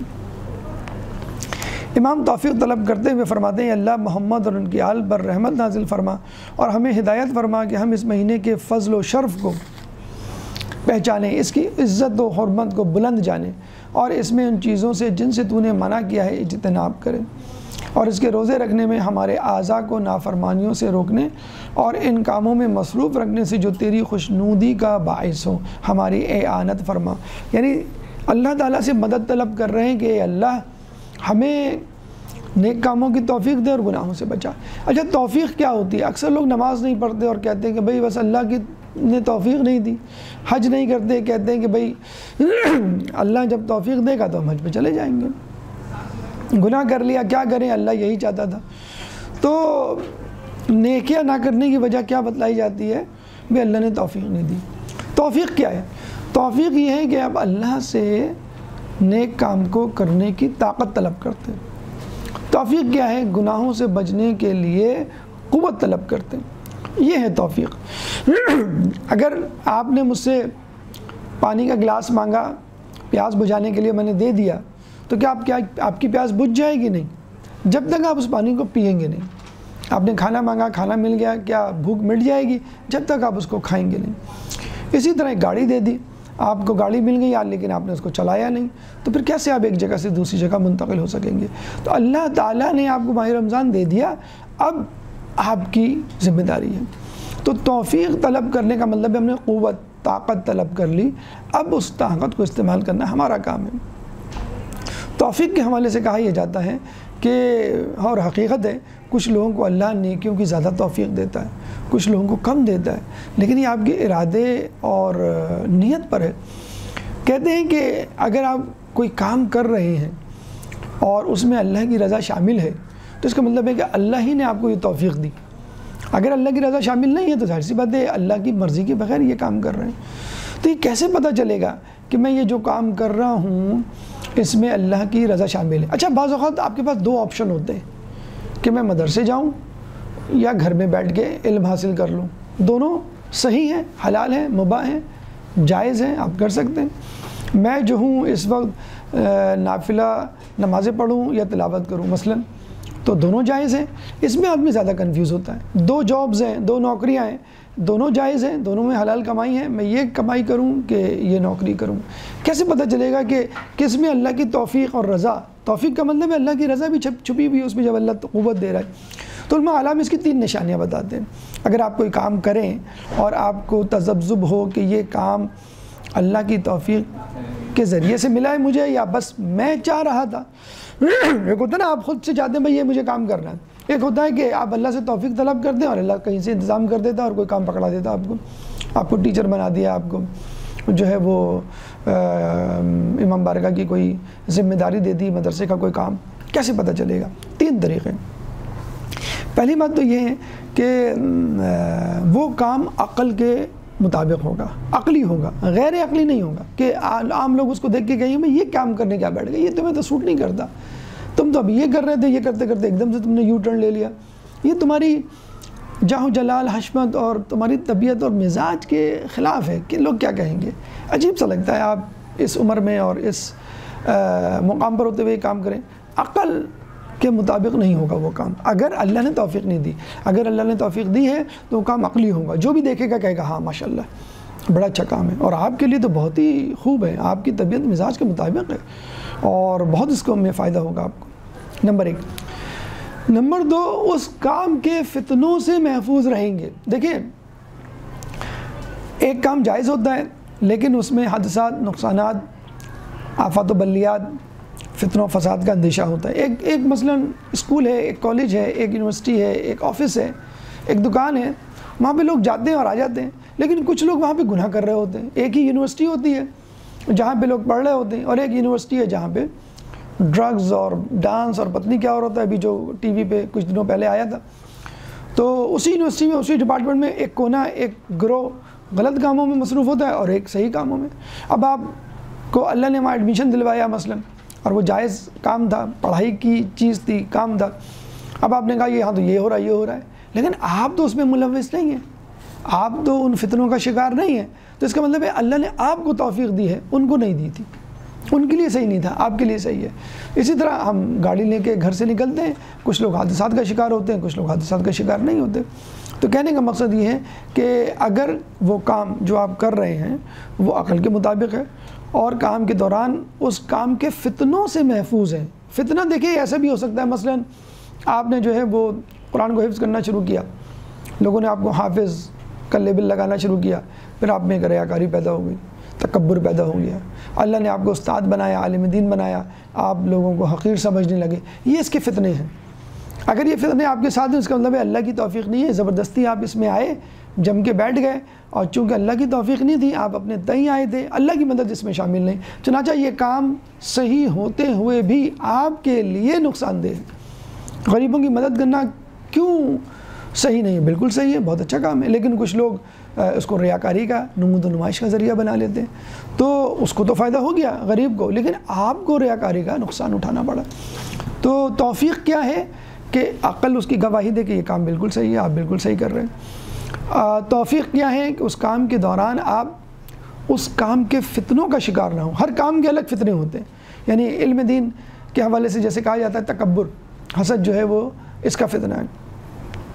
پھر اس کے بعد تیسری علامت یہ ہے توفیق خداوندی کی، وہ کام نتیجہ بخش، پروڈکٹیو، ثمر آور ہوتا ہے، فائدے مند ہوتا ہے، سود مند ہوتا ہے، اس کا کوئی نتیجہ نکلتا ہے کہ جب وہ کام کر لیتے ہیں تو آپ کو ایک ڈگری ملتی ہے، مثلا اس کی بنیاد پر آپ کو جاب ملتی ہے، آپ کوئی اسکل سیکھ لیتے ہیں، اس کی بنیاد پر آپ اچھی آمدنی کا ذریعہ پیدا کر لیتے ہیں۔ تو پہلی علامت توفیق کی، وہ کام عقل کے مطابق ہوگا، عقلی ہوگا۔ نمبر 2، اس کام کے فتنوں سے آپ محفوظ رہیں گے۔ نمبر 3، وہ کام نتیجہ بخش، پروڈکٹیو، کوئی سود مند نتیجے پر اختتام پذیر ہوگا۔ اب امام توفیق مانگنے کے بعد ان کاموں کا، ان چیزوں کا تذکرہ کر رہے ہیں کہ جو ممنوعات میں سے ہیں۔ دیکھا جائے روزہ کچھ نہ کرنے کا نام ہے، تمام عبادتیں کچھ کرنے کا نام ہے۔ یعنی حج میں ہم مناسک حج انجام دیتے ہیں، گھر سے نکلتے ہیں، طواف کرتے ہیں، پھر جو عرفات میں قیام کرتے ہیں، پھر جمرات کنکریاں مارتے ہیں وغیرہ وغیرہ، نماز میں رکوع سجود کرتے ہیں، قیام کرتے ہیں، کچھ نہ کچھ تو کرتے ہیں۔ جہاد میں آپ تلوار لے کے نکلتے ہیں، دشمن سے لڑتے ہیں، کچھ نہ کچھ تو کرتے ہیں۔ ماہ رمضان میں آپ کیا کرتے ہیں؟ جو کام کرنے کا تھا دن میں وہ بھی نہیں کرتے، یعنی کھانا تک نہیں کھاتے، یعنی کچھ نہ کرنے کا نام ہے۔ یعنی یوں سمجھ لیجئے، اگر دیکھا جائے کام کرنے کے حوالے سے ایزیسٹ عبادت ہے، آسان ترین عبادت کی، جس میں کچھ نہیں کرنا، مطلب اس میں بہت زیادہ سیکھنے کی بھی ضرورت نہیں ہے، بس کچھ نہیں کرنا ہے آپ کو، کھانا پینا نہیں ہے آپ کو، گناہ نہیں کرنے، بس آپ کو فجر سے لے کے ظہر تک۔ اجمالی طور پہ دیکھیں تو بہت آسان عبادت ہے۔ حج کے مسائل کہتے ہیں کہ آپ ہر سال سیکھیں تو بھی کم ہے۔ نماز کے مسائل، آدھی توضیح آپ کی نماز کے مسائل سے بھری ہوئی ہے۔ اسی طرح میراث کے مشکل ترین مسائل، تو روزہ کا کوئی مسائل ہیں بھی، تو اجمالی طور پہ دیکھے جائے تو بس سمپل نام ہے ٹو ڈو نتھنگ، یعنی فجر سے لے کے مغرب تک آپ کچھ کھائیں پیے نا۔ اب یہ اس کا مطلب یہ نہیں کہ آپ نے کہا بھی میرے روزہ تو میں کچھ بھی نہیں کروں گا، میں گھر کا کام بھی نہیں کروں گی، اور جو آفس والے وہ کہیں میں ہم آفس نہیں جائیں گے۔ تو جو روٹین ہے وہ جاری رکھے، گناہ نہیں کرنا اور کھانا پینا جو ہے وہ نہیں کرنا۔ اب امام ایک ایک عضو، ایک ایک آرگن کا نام لے کر بتلا رہے ہیں کہ اللہ مجھے اس سے بچا، اللہ مجھے اس سے بچا، اللہ مجھے اس کام سے دور رکھ۔ مثلا امام کہتے ہیں کہ اللہ ہماری اعانت فرما تاکہ ہم نہ بیہودہ باتوں کی طرف کان لگائیں، نہ فضول چیزوں کی طرف بے محابہ نگاہیں اٹھائیں، نہ حرام کی طرف ہاتھ بڑھائیں، نہ امر ممنوع کی طرف پیش قدمی کریں، نہ تیری حلال کی بھی چیزوں کے علاوہ کسی چیز کو ہمارے شکم قبول کریں، اور نہ تیری بیان کی بھی باتوں کے سوا ہماری زبانیں گویا ہوں۔ تو امام نے تذکرہ کیا کان کا، نگاہوں کا، ہاتھ کا، پیروں کا، پیٹ کا اور زبان کا۔ اچھا، سب سے پہلا تذکرہ کان کا کیا ہے، کیوں؟ دیکھیں آنکھ جس کا تذکرہ بعد میں ہے آپ کے اوپر ہے، آپ چاہیں تو بند کر لیں، آپ چاہیں تو نگاہیں پھیر لیں، آپ چاہیں تو جھکا لیں، ٹھیک۔ اس کے بعد زبان، آپ چاہیں تو بولیں چاہیں تو نہ بولیں، نہیں بولیں گے تو اچھا، بالکل کنٹرول میں رہیں گی، آپ کی کوئی بات ہی زبان سے نہیں نکلے گی تو گناہ کا اندیشہ ہی نہیں ہوگا۔ اسی طرح ہاتھ آپ حرکت میں نہ دیں، کسی کو نہیں ماریں، پیر آپ نہ چلیں، گناہ کی منزل کی طرف نہ جائیں۔ کان ایک ایسی چیز ہے، کوئی ڈھکن کوئی کیپ نہیں ہوتا ہے اس میں، آنکھ کی طرح کہ آئی لیڈ ہے آپ نے بند کر لی اور پھر کھول لی، یہ تو کھلا ہوا رہتا ہے۔ اب جو بھی آواز ہوگی وہ اس میں جائے گی، اب اے سی کی آواز ہے تو بھی جائے گی، پنکھے کی آواز ہے تو بھی جائے گی، کوئی بول رہا ہے تو بھی جائے گی، موسیقی کی آواز ہے وہ بھی جائیں گی، غیبت کر رہا ہے وہ بھی جائے گی، یعنی آپ مجبور ہیں سننے کے لیے۔ اب یہاں سوال یہ پیدا ہوتا ہے کہ جیسے امام فرماتے ہیں کہ ہمیں جو ہے بیہودہ باتوں کی طرف کان نہ لگانے کی توفیق دے، تو بیہودہ باتوں میں موسیقی بھی آ جاتی ہے، بیہودہ باتوں میں غیبت بھی آ جاتی ہے، ہر وہ چیز جس کا سننا آپ کے لیے حرام ہے۔ اب اس میں جان لیجئے ایک چیز ہوتی ہے سماع اور ایک چیز ہوتی ہے استماع۔ سماع سین میم الف عین جس کو ہم انگلش میں کہتے ہیں ہیئرنگ، اور ایک ہوتی ہے استماع جس کو ہم انگلش میں کہتے ہیں لسننگ۔ ہیئرنگ اور لسننگ میں جیسے میں آپ سے کہوں کہ ڈو یو ہیئر می، آپ مجھے سن رہے ہیں، فون پہ ہم نے کہا آواز آ رہی ہے آپ کو، میں ڈو یو ہیئر می، اور ایک ہوتا ہے listen to me. Listen to me کا مطلب ہے غور سے سنو، تو سماع کا مطلب ہے سننا، استماع کا مطلب ہے غور سے سننا، ہیئرنگ اینڈ لسننگ۔ اب مثلاً آپ میوزک سن رہے ہیں، اب you have nothing to do with the business, کوئی آپ کا تعلق نہیں ہے بزنس سے، آپ سننے کا مطلب ہے آپ سماع کر رہے ہیں، استماع نہیں، اس کے بول پہ اس کی دھن پہ آپ کی توجہ نہیں ہے، بس آپ سن رہے ہیں۔ کیا کروں، میں ایسے ریسٹورنٹ میں ہوں جہاں پہ میوزک بج رہی ہے، مجبوری ہے، میں شاپنگ سینٹر گیا ہوں وہاں پہ میوزک چل رہی ہے، مجبوری ہے آپ کو سننا، لازمی مینڈیٹری۔ آپ موبائل پہ کسی کو کال کریں، میوزک آ رہی ہوتی ہے، وہ آپ سن رہے ہوتے ہیں، تو یہ سماع ہے، استماع نہیں ہے۔ استماع کیا ہے؟ غور سے سننا۔ جب آپ نے مثلا موبائل پہ کال کیا، میوزک آنی شروع ہوئی، گانا آنا شروع ہوا، غنا شروع ہوا، اور آپ نے غور سے اس کے بول اور اس کی دھن کو سننا شروع کیا، اس کی لذت کو محسوس کرنا شروع کیا، لذت نہ بھی آئے لیکن غور سے سننا شروع کیا، بس اب یہ گناہ میں تبدیل ہو گیا۔ ایک جگہ غیبت ہو رہی ہے، اول تو آپ وہاں بیٹھے ہی نہیں، اول تو آپ منع کر دیں، اول تو باتوں کا رخ کہیں کر دیں، کہا یہ گیا ہے، لیکن فرض کر لیں آپ مجبور ہیں بیٹھنے پر بھی اور قادر نہیں ہے روکنے پر، تو آپ سماع کریں گے، استماع نہیں کریں گے، آپ غور سے سنیں گے بھی نہیں، سنیں گے نہیں کہ کیا کہا گیا۔ اس کی سادہ سی جسے کہتے ہیں دلیل یا ثبوت یہ ہے کہ آپ کو یاد نہ ہو کہ کیا کہا گیا، گانے کے بول یاد نہ ہو، دھن یاد نہ ہو، غیبت جس کی گئی آپ کو نہیں معلوم ہے کہ کیا کہا گیا، تو یہ ہے سماع۔ تو اسی لیے امام نے غالباً جو مفسرین ہیں انہوں نے یہ کہا کہ یہ ایک مجبوری کی کیفیت ہے، تو اس مجبوری کی کیفیت میں سماع اور استماع کو یاد رکھیں کہ آپ کو غیبت اور موسیقی کا استماع نہیں کرنا ہے۔ اگر سماع کسی وجہ سے ہو گیا تو یہ آپ کی مجبوری ہے، اس کا آپ کو جو ہے وہ گناہ نہیں ملے گا۔ غیبت کے لیے بھی یہ یاد رکھ لیں، اگر آپ نے یہ کہا کہ بھائی میں تو نہیں کر رہا تھا، فلاں شخص کر رہے تھے، میں تو بیٹھا ہوا تھا بس، تو کہتے ہیں کہ جو غیبت سننے والا ہے وہ غیبت کرنے کے برابر شمار ہوگا اگر وہ روکنے کی صلاحیت اور استطاعت اور قدرت رکھتا تھا۔ اور یہ بھی کہا جاتا ہے کہ جو غیبت جس شخص کی جا رہی ہے اس کا وہ دفاع کرے گا تو اللہ تعالیٰ اس کا دفاع کرے گا دین اور دنیا میں، اور جو اس کا دفاع نہیں کرے گا قدرت رکھتے ہوئے بھی تو اللہ تعالیٰ اس کو جو ہے دنیا اور آخرت میں ذلیل کرے گا۔ اس کا طریقہ سمپل سا یہ ہے، بہت آسان سا۔ ایک طریقہ تو یہ ہے کہ آپ فوراً ٹوک دیں کہ بھئی یہ طریقہ نہیں ہے کہنے کا اور یہ غلط بات ہے، یہ گناہ ہے۔ اچھا بعض اوقات تو امر بالمعروف و نہی عن المنکر جو ہے وہ غلط ہو جاتا ہے، گناہ میں شامل ہو جاتا ہے۔ مثلا آپ کسی کو غیبت سے روکیں اور اس کی اہانت ہو جائے تو یہ غیبت سے روکنا امر بالمعروف و نہی عن المنکر ہے، لیکن یہ گناہ میں شمار ہوگا۔ امی غیبت کر رہی ہیں خالہ کی، اور آپ نے بھری محفل میں کہہ دیا امی یہ غیبت کر رہی ہیں، آج ہی سر نے بتایا تھا ہم کو، تو جو ہے وہ غیبت کرنے والا جو ہے اپنا گوشت کاٹ کے کھائے گا، اور یہ اور وہ امی کو آپ سنا رہی ہیں، چاچا خالو پھپھی سب بیٹھے ہوئے، اور داخل کراؤ اپنی بچی کو مدرسے میں، تو وہ پھر یہ جملہ آئے گا جسے کہیں گے۔ تو یہ آپ نے جب کہا تو بس آپ پھنس گئے۔ یہ دیکھیں حکمت کی تبلیغ ہوتی ہے نا، ہمارے یہاں آدھے سے زیادہ شادیاں ناکام ہو جاتی ہیں، بڑے شوق سے لڑکے شادی کر رہے ہوتے ہیں مدرسے کی لڑکی سے، جب وہ جاتی ہے اور وہ ہلاکو خان کی طرح جو تلوار لے کے کھڑی ہوتی ہے، وہ یہ نہیں ہوگا، یہ نہیں ہوگا، خون کی ندیاں بہہ جائیں گی اور میری لاش پہ سے گزرنا ہوگا، تو پھر کیا آدمی جو ہے ایسے لوگوں کے ساتھ جو ہے وہ گزارا کرے گا؟ تو اس کا ہر چیز کا ایک طریقہ ہوتا ہے. رسول اللہ نے انہی بتوں میں کے درمیان نماز پڑھی ہے خانہ کعبہ میں, انہی بتوں کے خانہ کعبہ کو سجدہ کیا ہے. 13 سال مجبوری تھی, لیکن جب چلے گئے تو 10 سال میں 83 غزوات. تو ٹھیک ہے, صبر کریں اور ویٹ کریں کہ کب آپ کو وہ طاقت یا جسے کہتے ہیں کہ قوت ملے. ورنہ ایک حکمت عملی یہ بھی ہوتی ہے, مثلا فرض کر لیں کسی نے کہہ دیا کہ بھئی انہوں نے فون نہیں اٹھایا, اپنا مطلب ہوتا ہے تو ارے ان کا ہو سکتا ہے سگنل نہ جاتا ہو, بہت دور رہتی ہے نا, وہ مسافات میں رہتی ہے تو وہاں سگنل کے ایشوز ہوتے ہیں, یا ان کا موبائل چارج پر ہوگا مثلا بند ہوگا, یا جسے کہتے ہیں کہ وہ نماز پڑھ رہی ہوں گی. ہوتا ہے لوگ بیل بجاتے ہیں اور وہ بس بار بیل فوراً اتریں. آپ وہ کسی سے ہم نے کہا بھی فلاں جگہ آ جائیں, ہاں بس میں 10 منٹ میں آ رہا ہوں. ہم نے کہا بس یہ تو قریب ہی ہے, کہ ہاں مجھے نیچے اترنا ہوگا, بائک اسٹارٹ کرنی ہوگی اور پھر میں یو ٹرن لے کر آؤں گا.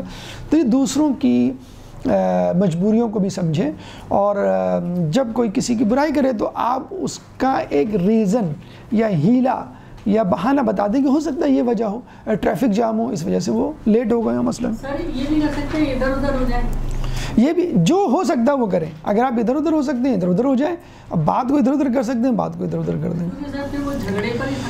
بالکل بالکل, بس جس میں فتنہ و فساد جو ہے وہ کم سے کم ہو, بس وہ طریقہ آپ کو اپنانا ہے. پھر امام فرماتے ہیں نہ فضول چیزوں کی طرف بے محابہ نگاہیں اٹھائیں. یہ امام ظاہر سی بات ہے یہ اپنے لیے نہیں کہہ رہے, ہمارے لیے کہہ رہے ہیں. دیکھیں نگاہوں ٹھیک ہے شعور اور لا شعور کے حوالے سے تو کان ہے کہ بھئی مجبوری آپ کو سننا, لیکن تمام اعضاء میں کہا جاتا ہے دل و دماغ کے بعد آنکھ سب سے اہم ہے, اور اس سے بہت سارے گناہ نکلتے ہیں. ہمارے یہاں تو فقط ہم یہ سمجھتے ہیں کہ نامحرم کو دیکھنا ہی گناہ ہے, لیکن لالچ کی نگاہ اور نظر ڈالنے کی, حسد کی نگاہ مثلا, یہ بھی بہت بری نگاہیں ہیں اور ان کو بھی منع کیا گیا ہے, ان کے بھی اپنے آثار ہیں. سب سے پہلے تو بد نظری کی, جس کے لیے سورہ نور میں اللہ تعالیٰ فرماتا ہے قُل لِلْمُؤْمِنِينَ یغضوا من ابصارہم, مومنین سے کہہ دو کہ اپنی نگاہوں کو نیچے رکھیں. اور پھر بعد میں فوراً دوسری آیت میں کہتا ہے قُل لِلْمُؤْمِنَاتِ یغضضن من ابصارہن, کہ مومنات کو بھی کہہ دو کہ اپنی نگاہوں کو نیچے رکھے. ہاں مومنات کے لیے ایک الگ سے اسی آیت میں حکم ہے, وہ ہے وَلَا يُبْدِينَ زِينَتَهُنَّ, اور اپنی زینت کو نمایاں کرتے نہ پھریں. یہ نہیں کہا کہ حجاب کریں, زینت کو نمایاں نہ کریں, کیونکہ بعض اوقات حجاب کر کے بھی آپ اتنے کلرفل حجاب میں ہوتے ہیں کہ لوگ جو ہے وہ آپ کی طرف متوجہ ہوتے ہیں, تو وہ حجاب ساقط ہو گیا پھر جسے کہتے ہیں. تو یہ بڑی اچھی توجہ ہے لوگوں نے دلوائی ہے کہ اللہ نے یہ نہیں کہا یغضوا للمؤمنات کو کہ ابصارہم, قل للمؤمنین, مومنین سے کہہ دو اپنی نگاہیں نیچے رکھیں. یعنی اتنی حیا دار بات تھی کہ اللہ ڈائریکٹ کہتے ہوئے بھی اگر اس کو لفظ کہا جائے شرما رہا ہے تو سمجھانے کے لیے جائز ہوگا. مثلا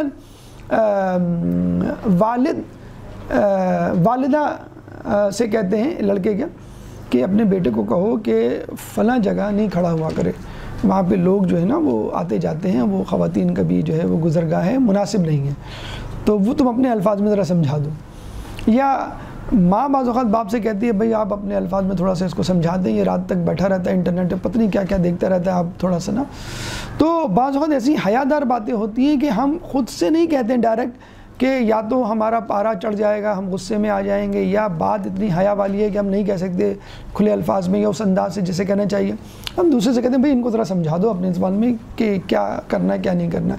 تو اللہ تعالیٰ رسول سے کہہ رہا ہے قل للمؤمنین, کہہ دو مومنین سے, قل للمؤمنات, کہہ دو مومنات سے. تو کتنی حیادار باتیں, کتنی اہم باتیں جس کا اللہ تعالیٰ تذکرہ کر رہا ہے. کہا جاتا ہے کہ پہلی نگاہ سہون ہوتی ہے جو معاف ہے, ٹھیک ہے وہ معاف ہے, سہون تھی.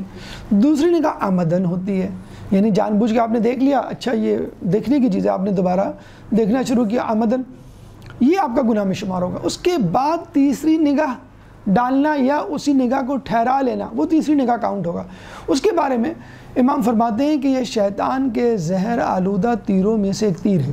یعنی وہ تیر لگ گیا آپ کو, آپ کا ایمان نکل گیا. پہلی نظر میں اللہ نے بچا لیا, سہون تھا. دوسری نظر میں آپ نے اپنے آپ کو نقصان میں ڈال دیا, سزا مل گئی آپ کو. تیسری نگاہ میں تو گویا ایمان آپ کے ہاتھ سے نکل گیا. کہ زہر آلود تیر میں سے ایک تیر شیطان کا جو نشانے پہ جا کے لگا. اب اس میں دیکھیں خواتین کی بھی ایک بڑی ذمہ داری عائد ہوتی ہے کہ اپنے حجاب کو اس طرح بنائیں کہ مرد متوجہ نہ ہوں، اور یہ حقیقت ہے۔ وہی عورت، بلکہ ایک ویڈیو بھی کسی زمانے میں آئی تھی کہ ایک عورت تھی جو وہ نیو یارک میں، مسلمان نہیں تھی، عام تھی، وہ انگریز عورت ایک جگہ سے دوسری جگہ جاتی ہے، جو انگریز لباس پہنتے ہیں اس انداز سے اس کو کتنے لوگوں نے دیکھا، کتنے لوگوں نے کمنٹس پاس کیے، کتنے لوگ اس کے ساتھ چلے اور غلط جسے کہتے ہیں کہ باتیں کی، اور پھر اسی عورت کو دکھایا جا رہا ہے، اسی لڑکی کو، وہ اب حجاب پہن کر، اسکارف پہن کر پراپر اس میں جا رہی ہے، کسی نے بھی نہیں دیکھا۔ تو اس کا مطلب یہ ہوا کہ یہ حجاب خود ایک سرٹیفکیٹ ہے پاکیزگی کا، جو بیٹھے بٹھا مل جاتا ہے۔ ایک عام غلط عورت جسے کہتے ہیں نا، کہ بازاری عورت بھی اگر یہ حجاب پہن کے نکلے تو لوگ اس کو نہ دیکھیں، اور احترام اگر ڈالیں بھی تو احترام کی نگاہ ڈالیں، راست کے لیے راستہ چھوڑ دیں۔ تو اب یہ عورت پہ ذمہ داری ہے کہ اللہ تعالیٰ نے جب نظر کے اتنے اہم احکام ہیں تو خود عورتوں کو بھی بچنا چاہیے۔ حتیٰ کہ آپ اپنے گھروں میں بھی احتیاط کریں کہ اگر کھڑکی کا زاویہ ایسا ہے کہ جہاں سے دوسرے لوگ دیکھ سکتے ہیں، صحن میں بیٹھنے سے گریز کریں کہ جہاں سامنے اونچی بلڈنگز ہوں، وہاں لوگ کھڑے ہو کے دیکھ سکتے ہیں، اس سے بھی فتنہ و فساد۔ آپ کو لگ رہا تھا کہ بھئی بہت دور ہے اور کیا ضروری ہے، میں تو اپنے گھر میں ہوں، لیکن آپ کے لیے ضروری ہے کہ یہ فتنہ فساد ڈال سکتا ہے۔ اس کا واقعہ میں نے ایک پڑھا تھا، بہت عجیب روح فرسا واقعہ جو سنانے کے قابل ہے، کہ ایک مؤذن تھا، مسجد میں اذان دیتا تھا، لڑکا نوجوان بڑے عرصے سے اذان دیتا تھا۔ اس مسجد میں کچھ دن پہلے ایک پارسی خاندان آ کے رکا۔ اب ان کا اتنا حجاب جسے کہتے ہیں کہ نہیں تھا، ان کی خواتین جو ہے وہ باہر صحن میں بیٹھا کرتی تھی۔ اس زمانے میں جو مسجد کے مینار یا ستون یا چبوترے ہوتے تھے وہ اونچے ہوتے تھے، وہاں چڑھ کے آپ زور سے اذان دیتے تھے تاکہ سب سنیں۔ تو وہاں چڑھ کے اذان دیتا تھا تو وہ صحن میں اس کی نظر پڑی۔ اب وہ ان کی بیٹی جو ہے وہ باہر بیٹھی ہوئی تھی، اور اتفاق سے اس وقت ہی جب وہ اذان دینے جاتا تھا۔ اب اس کی نظر پڑی، ایک مرتبہ، دو مرتبہ، تین مرتبہ، پھر اسے کہتے ہیں صاحباً آمدن، پھر لذت، پھر شیطان کے تیروں میں سے، زہر آلود تیروں میں سے ایک تیر، اور وہ نشانے پہ جا کے لگ گیا۔ پھر اتنا جسے کہتے ہیں کہ اس کا جذبہ شہوت اتنی بڑی کہ وہ اس کے گھر چلا گیا، اور گھر جا کے دستک دی، اس کا باپ نکلا اور صاف اس کے منہ پہ کہا میں آپ کی لڑکی سے شادی کرنا چاہتا ہوں۔ اب اس کا باپ سٹ پٹا گیا، اچھا تھا وہ پارسی خاندان، تو وہ اور سٹ پٹا گئے کہ یہ سامنے کی مسجد کا مؤذن، معتبر آدمی، اتنا بڑا آدمی، میں سے اگر جھگڑا کروں گا، ماروں پیٹوں گا تو ہو سکتا ہے میرے خلاف ہو جائیں تمام لوگ اور کوئی یقینی نہ کرے۔ تو اس پارسی خاندان کے ہیڈ نے کہا کہ بیٹا آپ کچھ دنوں بعد آئیے گا، میں سوچ کے بتاؤں گا۔ اس نے کہا کہ پھر ان دنوں میں کچھ کر لوں گا فیصلہ، کیا کرنا ہے کیا نہیں کرنا ہے۔ تو اس نے کمیٹی بٹھائی، تو ان کے بزرگوں نے ایک عجیب مشورہ دیا۔ انہوں نے کہا کہ آپ اس نوجوان لڑکے سے اپنی لڑکی کی شادی کر دیں۔ اور وہ پریشان سٹ پٹا گئے کہ یہ کیا، وہ مسلمان ہیں اور میں جانتا نہیں، اور ہم ابھی شفٹ ہوئے اور آپ کہہ رہے ہیں کہ شادی کر دیں، میں تو سزا دینے کی جسے کہتے ہیں کہ کارروائی پہ سوچ رہا تھا۔ تو کسی نے کہا کہ دیکھیں اگر آپ اس کی شادی کر دیں گے تو ایسے مت کیجیے گا، شرط رکھیے گا کہ تم کو پارسی مذہب اختیار کرنا ہے، تو پھر شادی کیجیے گا، ورنہ نہیں۔ اس کا فائدہ یہ ہوگا آپ لوگوں سے کہہ سکیں گے، بلکہ ہم کہہ سکیں گے کہ دیکھو پارسی مذہب برحق ہے۔ ایک مسلمان جو مؤذن تھا، نوجوان تھا، متقی پرہیزگار تھا، نمازی تھا، اس کے باوجود پارسی مذہب اس نے قبول کیا، تو فقط عشق و معاشقے میں تو نہیں قبول کیا ہوگا، اس نے تو کچھ پڑھا بھی ہوگا، دیکھا بھی ہوگا، پھر وہ اس طرف آیا ہوگا۔ اس طرح اس محلے میں ہماری پارسی مذہب کی ایک تبلیغ ہو جائے گی بیٹھے بیٹھائے۔ وہ ان کے بات ذہن میں آ گئی، اور ان کو یہ بھی یقین تھا کہ لڑکا یقین نہیں کرے گا، مطلب اس کو قبول نہیں کرے گا، اور مسئلہ جان چھوڑ جائے گی۔ اگر قبول کر لیا چلو ٹھیک ہے، ہمارے مذہب کی ایک ترویج تبلیغ ہو گئی۔ اور وہ لڑکا آتا ہے کچھ دنوں کے بعد، جب لڑکے سے وہ یہ کہتے ہیں تو تھوڑا سا تو وہ پریشان ہوتا ہے، پھر کہتا ہے ٹھیک ہے میں پارسی مذہب قبول کرنے کے لیے تیار ہوں۔ ہوتا ہے ہمارے یہاں شادیوں میں، لڑکیوں کا زیادہ سنا گیا ہے کہ وہ مذہب کنورٹ کر لیتی ہیں، لڑکوں کا کم، لیکن بہرحال دونوں طرف کی مثالیں موجود ہیں۔ یا دونوں اپنے اپنے مذہب سے جو ہے وہ انا للہ کہہ کے ایک سیکولر مذہب بنا لیتے ہیں، میں اصل چیز تو خدا ہے اور اصل چیز جو ہے خدا کو خوش کرنا ہے، یا اصل مذہب جو انسانیت ہے، نہ ہندو مذہب ہے نہ اسلام ہے، کچھ بھی نہیں۔ بہرحال تو یہ گئے، اس لڑکے نے کہا کہ ٹھیک ہے میں کر لوں گا قبول۔ اس لڑکے نے جو ہے وہ حامی بھر لی۔ انہوں نے دن طے کیا، وقت طے کیا، اس نے کہا ٹھیک ہے یہ وقت وہ میری اذان کا وقت ہے، بس آخری اذان دوں گا، اس کے بعد آ جاؤں گا۔ اب یہ اذان دیتا ہے، اذان کے بعد یوں سمجھ لیے پارسی کا کلمہ پڑھ لیا اس نے اور وہ نیچے کی طرف جاتا ہے، جیسے جاتا ہے سیڑھی سے پھسل کر نیچے گرتا ہے، سر ٹکراتا ہے، خون بہتا ہے اور وہ مر جاتا ہے۔ اب آپ دیکھیے اتنے عرصے 30-35 سال یا 25-30 سال وہ اذان دینے والا متقی پرہیزگار اذان دینے تک وہ مسلمان تھا، اور جب سیڑھیوں سے اتر رہا تھا اترتے ہوئے اس کا انتقال ہو گیا۔ تو اتنی غلط جسے کہتے ہیں کہ راہ ہے بد نظری کے انسان کو کہاں سے کہاں لے جاتی ہے۔ اس وقت موبائل پہ اتنا بڑا فتنہ پھیل گیا ہے جو شاید کچھ لوگوں کو معلوم نہ ہو، جو فیس بک کی کلپس ہوتی ہیں جو آپ مجلس یا درس یا کوئی چھوٹی حکمت سے بھرپور وہ جو آپ بھیجتے ہیں، جب وہ کلپ ختم ہوتی ہے تو خود بخود نیچے والی کلپ اوپر آ جاتی ہے اور وہ فحش مناظر سے بھرپور ہوتی ہے۔ تو خدارہ اپنے طور پر بھی احتیاطی تدابیر اختیار کریں، بچوں کو موبائل دینے سے پرہیز کریں۔ اگر بچوں کے ہاتھ میں یہ موبائل لگ چکا ہے تو سمجھ لیں وہ کچھ جان چکے ہیں جو آپ 15 سال کی عمر 20 سال کی عمر میں بھی نہیں جانے دیں۔ تو بد نظری اس وقت جو انٹرنیٹ کی دنیا ہے، بد نظری جو سوشل میڈیا کی دنیا ہے، بے حجابی اور فحاشی کی دنیا ہے، بہت رول پلے کرتی ہے۔ اس سے نہ صرف یہ کہ آپ کی ایمان کی لذت ختم ہو جاتی، ایمان چلا جاتا ہے۔ کہتے ہیں کہ جو پہلی چیز انسان سے چھینتا ہے اللہ، بد نظری کرنے والے کے جسم سے، اس کی روح سے، عبادت کی لذت، اس کو عبادت کرنے میں مزہ نہیں آتا۔ اور یہ حقیقت ہے آج کل نوجوانوں میں اور دیگر افراد میں جو مسئلہ ہے کہ نماز کو بالکل اس طرح پڑھنا جیسے چونچے مارنا، اور نماز پڑھنے کے بعد کوئی فیلنگز نہیں ہے، یا درس سن رہے ہیں، گفتگو کر رہے ہیں، اپنی باتوں میں مصروف ہیں، استاد کیا کہہ رہا ہے کوئی فکر نہیں ہے۔ یہ کیا ہے؟ لذت ختم ہو گئی ہے ہمارے اندر درس کی، ہمارے اندر مجلسوں کی، ہمارے اندر نیک کام کرنے کی، عبادت کی۔ تو اپنے آپ کو صرف تجسس کے لیے بھی دیکھنا وہ بھی حرام ہے۔ آپ کہ میں تجسس سے دیکھوں تو کیا ہے، وہ بھی حرام ہے۔ مطلب اب جو ہے ہمارا، چلیں یہ تو موبائل کی دنیا، انٹرنیٹ کی دنیا، چھپی ہوئی دنیا قدرے۔ اب جو سوشل میڈیا بھی اسی سے تعلق رکھتا ہے۔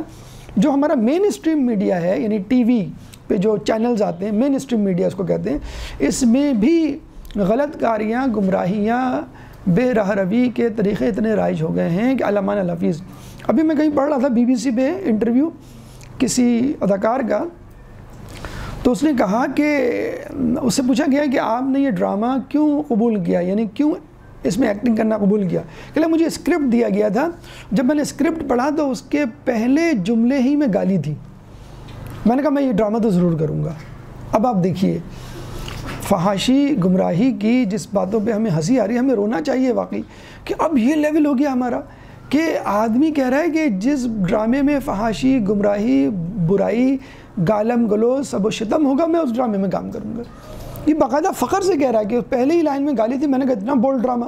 ہمارے ہاں تو بے حیائی کو بولڈنس کہتے ہیں نا، لڑکی بڑی بولڈ ہے، ہر کسی سے بات کر لیتی ہے اور گھبراتی نہیں ہے، یہ بے حیائی ہے، فحاشی ہے جسے کہتے ہیں کہ یہ ڈراموں میں جو دکھائی جاتی ہے۔ بہرحال کہنے کا مقصد یہ ہے کہ اس وقت جو جسے کہتے ہیں نا کہ رسول کی حدیث تھی کہ سود اتنا عام ہوگا جو نہیں کھائے گا اس کو بھی اس کی دھول پہنچے گی۔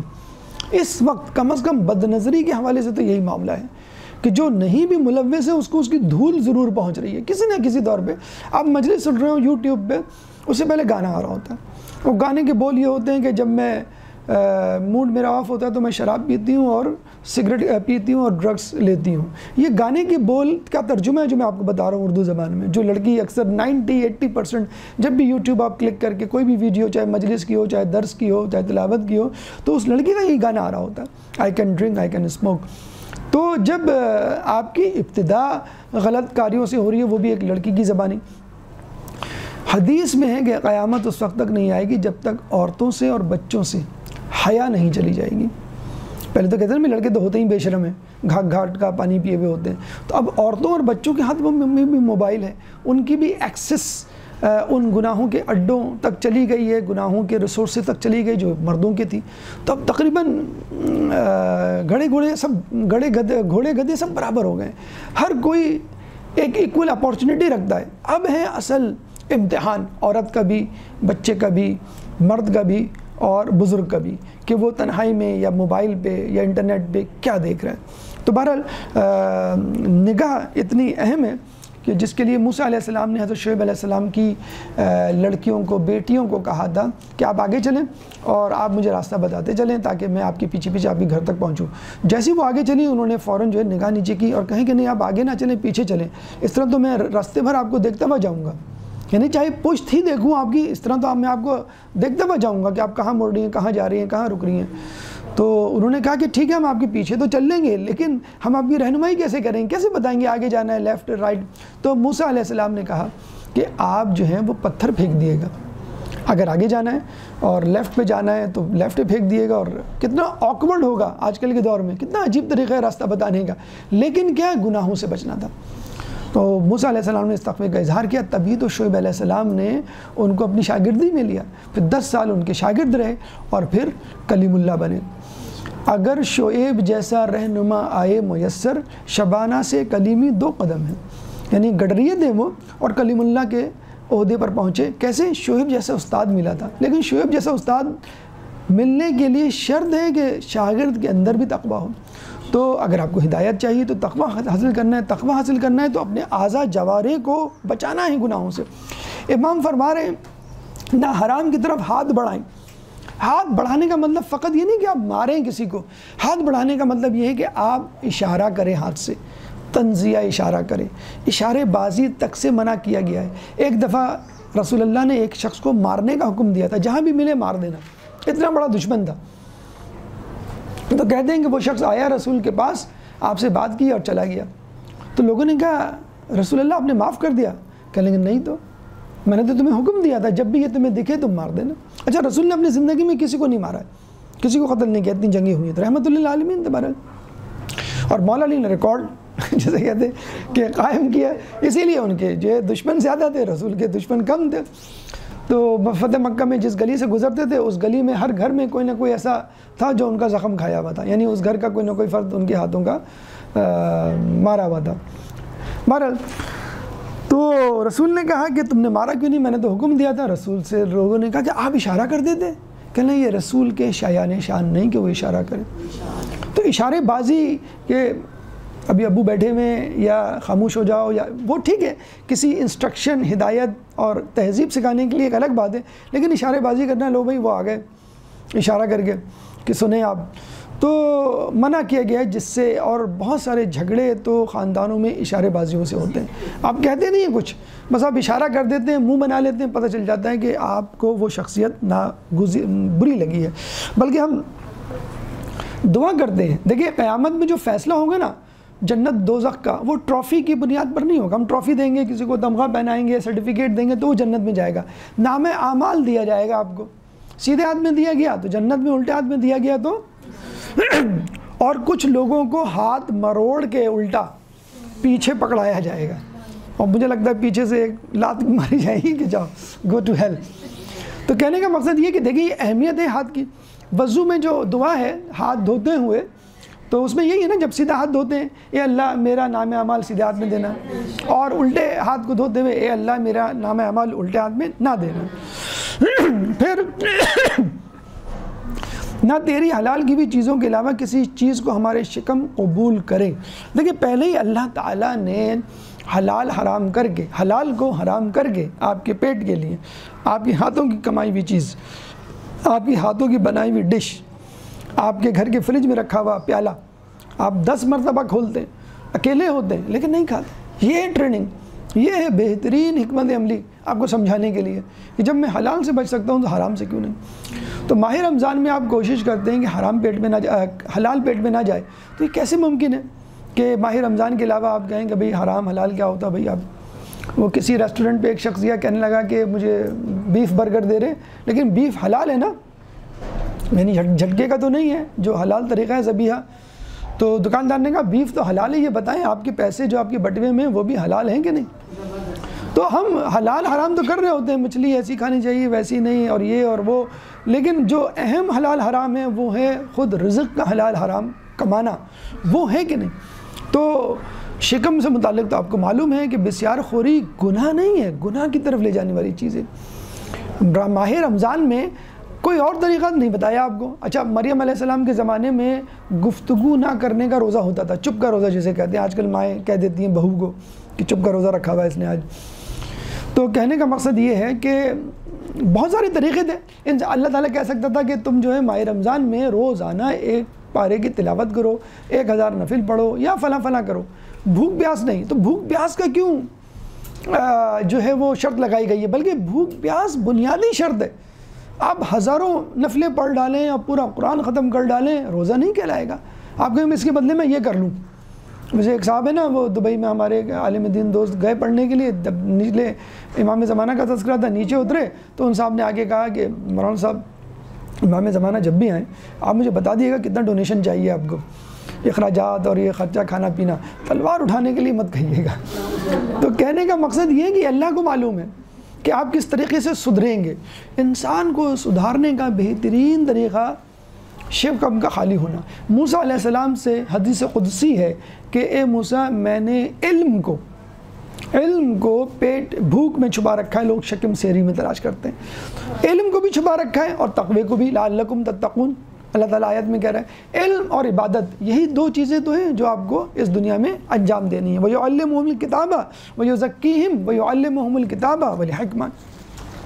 پھر اس کے بعد امام کہہ رہے ہیں کہ ہماری زبانیں تیری بیان کی ہوئی باتوں کے سوا اور کسی اور چیز کے لیے نہ گویا ہوں. یعنی زبان سے غیبت نہ نکلے, جھوٹ نہ نکلے, کسی کی برائی یا اہانت نہ ہو.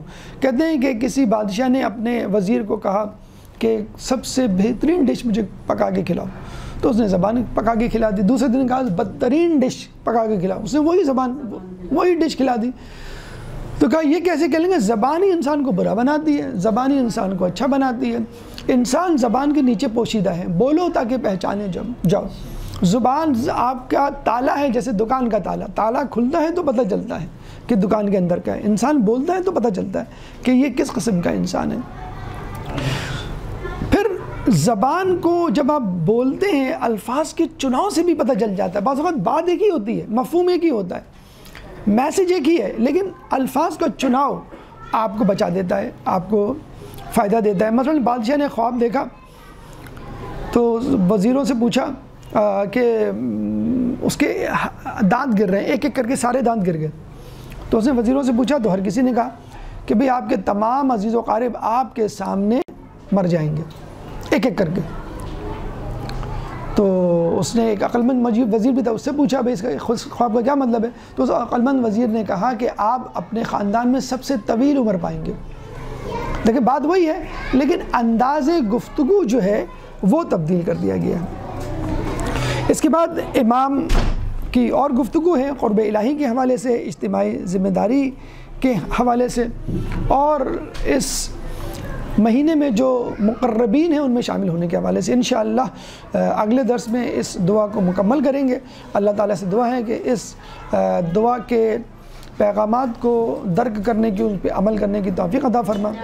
اس ماہ رمضان کو پچھلے تمام ماہ رمضان کے مہینے سے مختلف قرار دے. اس ماہ رمضان میں تقوی حاصل کرنے کی توفیق عطا فرما, قرآن کی تلاوت کرنے کی توفیق عطا فرما, نوافل پڑھنے کی توفیق عطا فرما, آز جوارے کو گناہوں سے محفوظ فرما, جو پریشان حال ہے ان کی پریشانی کو دور فرما, جو بے روزگار ہیں ان کو رزق حلال عطا فرما, جو رزق حلال کما رہے ہیں ان کے رزق حلال میں برکت عطا فرما, جو مقروض ہیں ان کے قرضوں کو عطا فرما, جو زندان میں ان کو رہائی عطا فرما, جو گمشدہ ہیں ان کو ان کے پیاروں سے ملا, جو سفر میں ان کو منزل عطا فرما. دنیا میں جہاں جہاں مسلمان ظلم و ستم کا شکار ہے ان کو ظلم و ستم سے دور فرما, امام کے ظہور میں تعجیل فرما, ہمیں ان کے انصار و اعوان میں شامل فرما. ربنا تقبل فرنا, ہم سب کو اس پہ عمل کرنے کی توفیق عطا فرما. ربنا تقبل منا انك انت السميع العليم وتب علينا انك انت التواب الرحيم برحمتك يا ارحم الراحمين.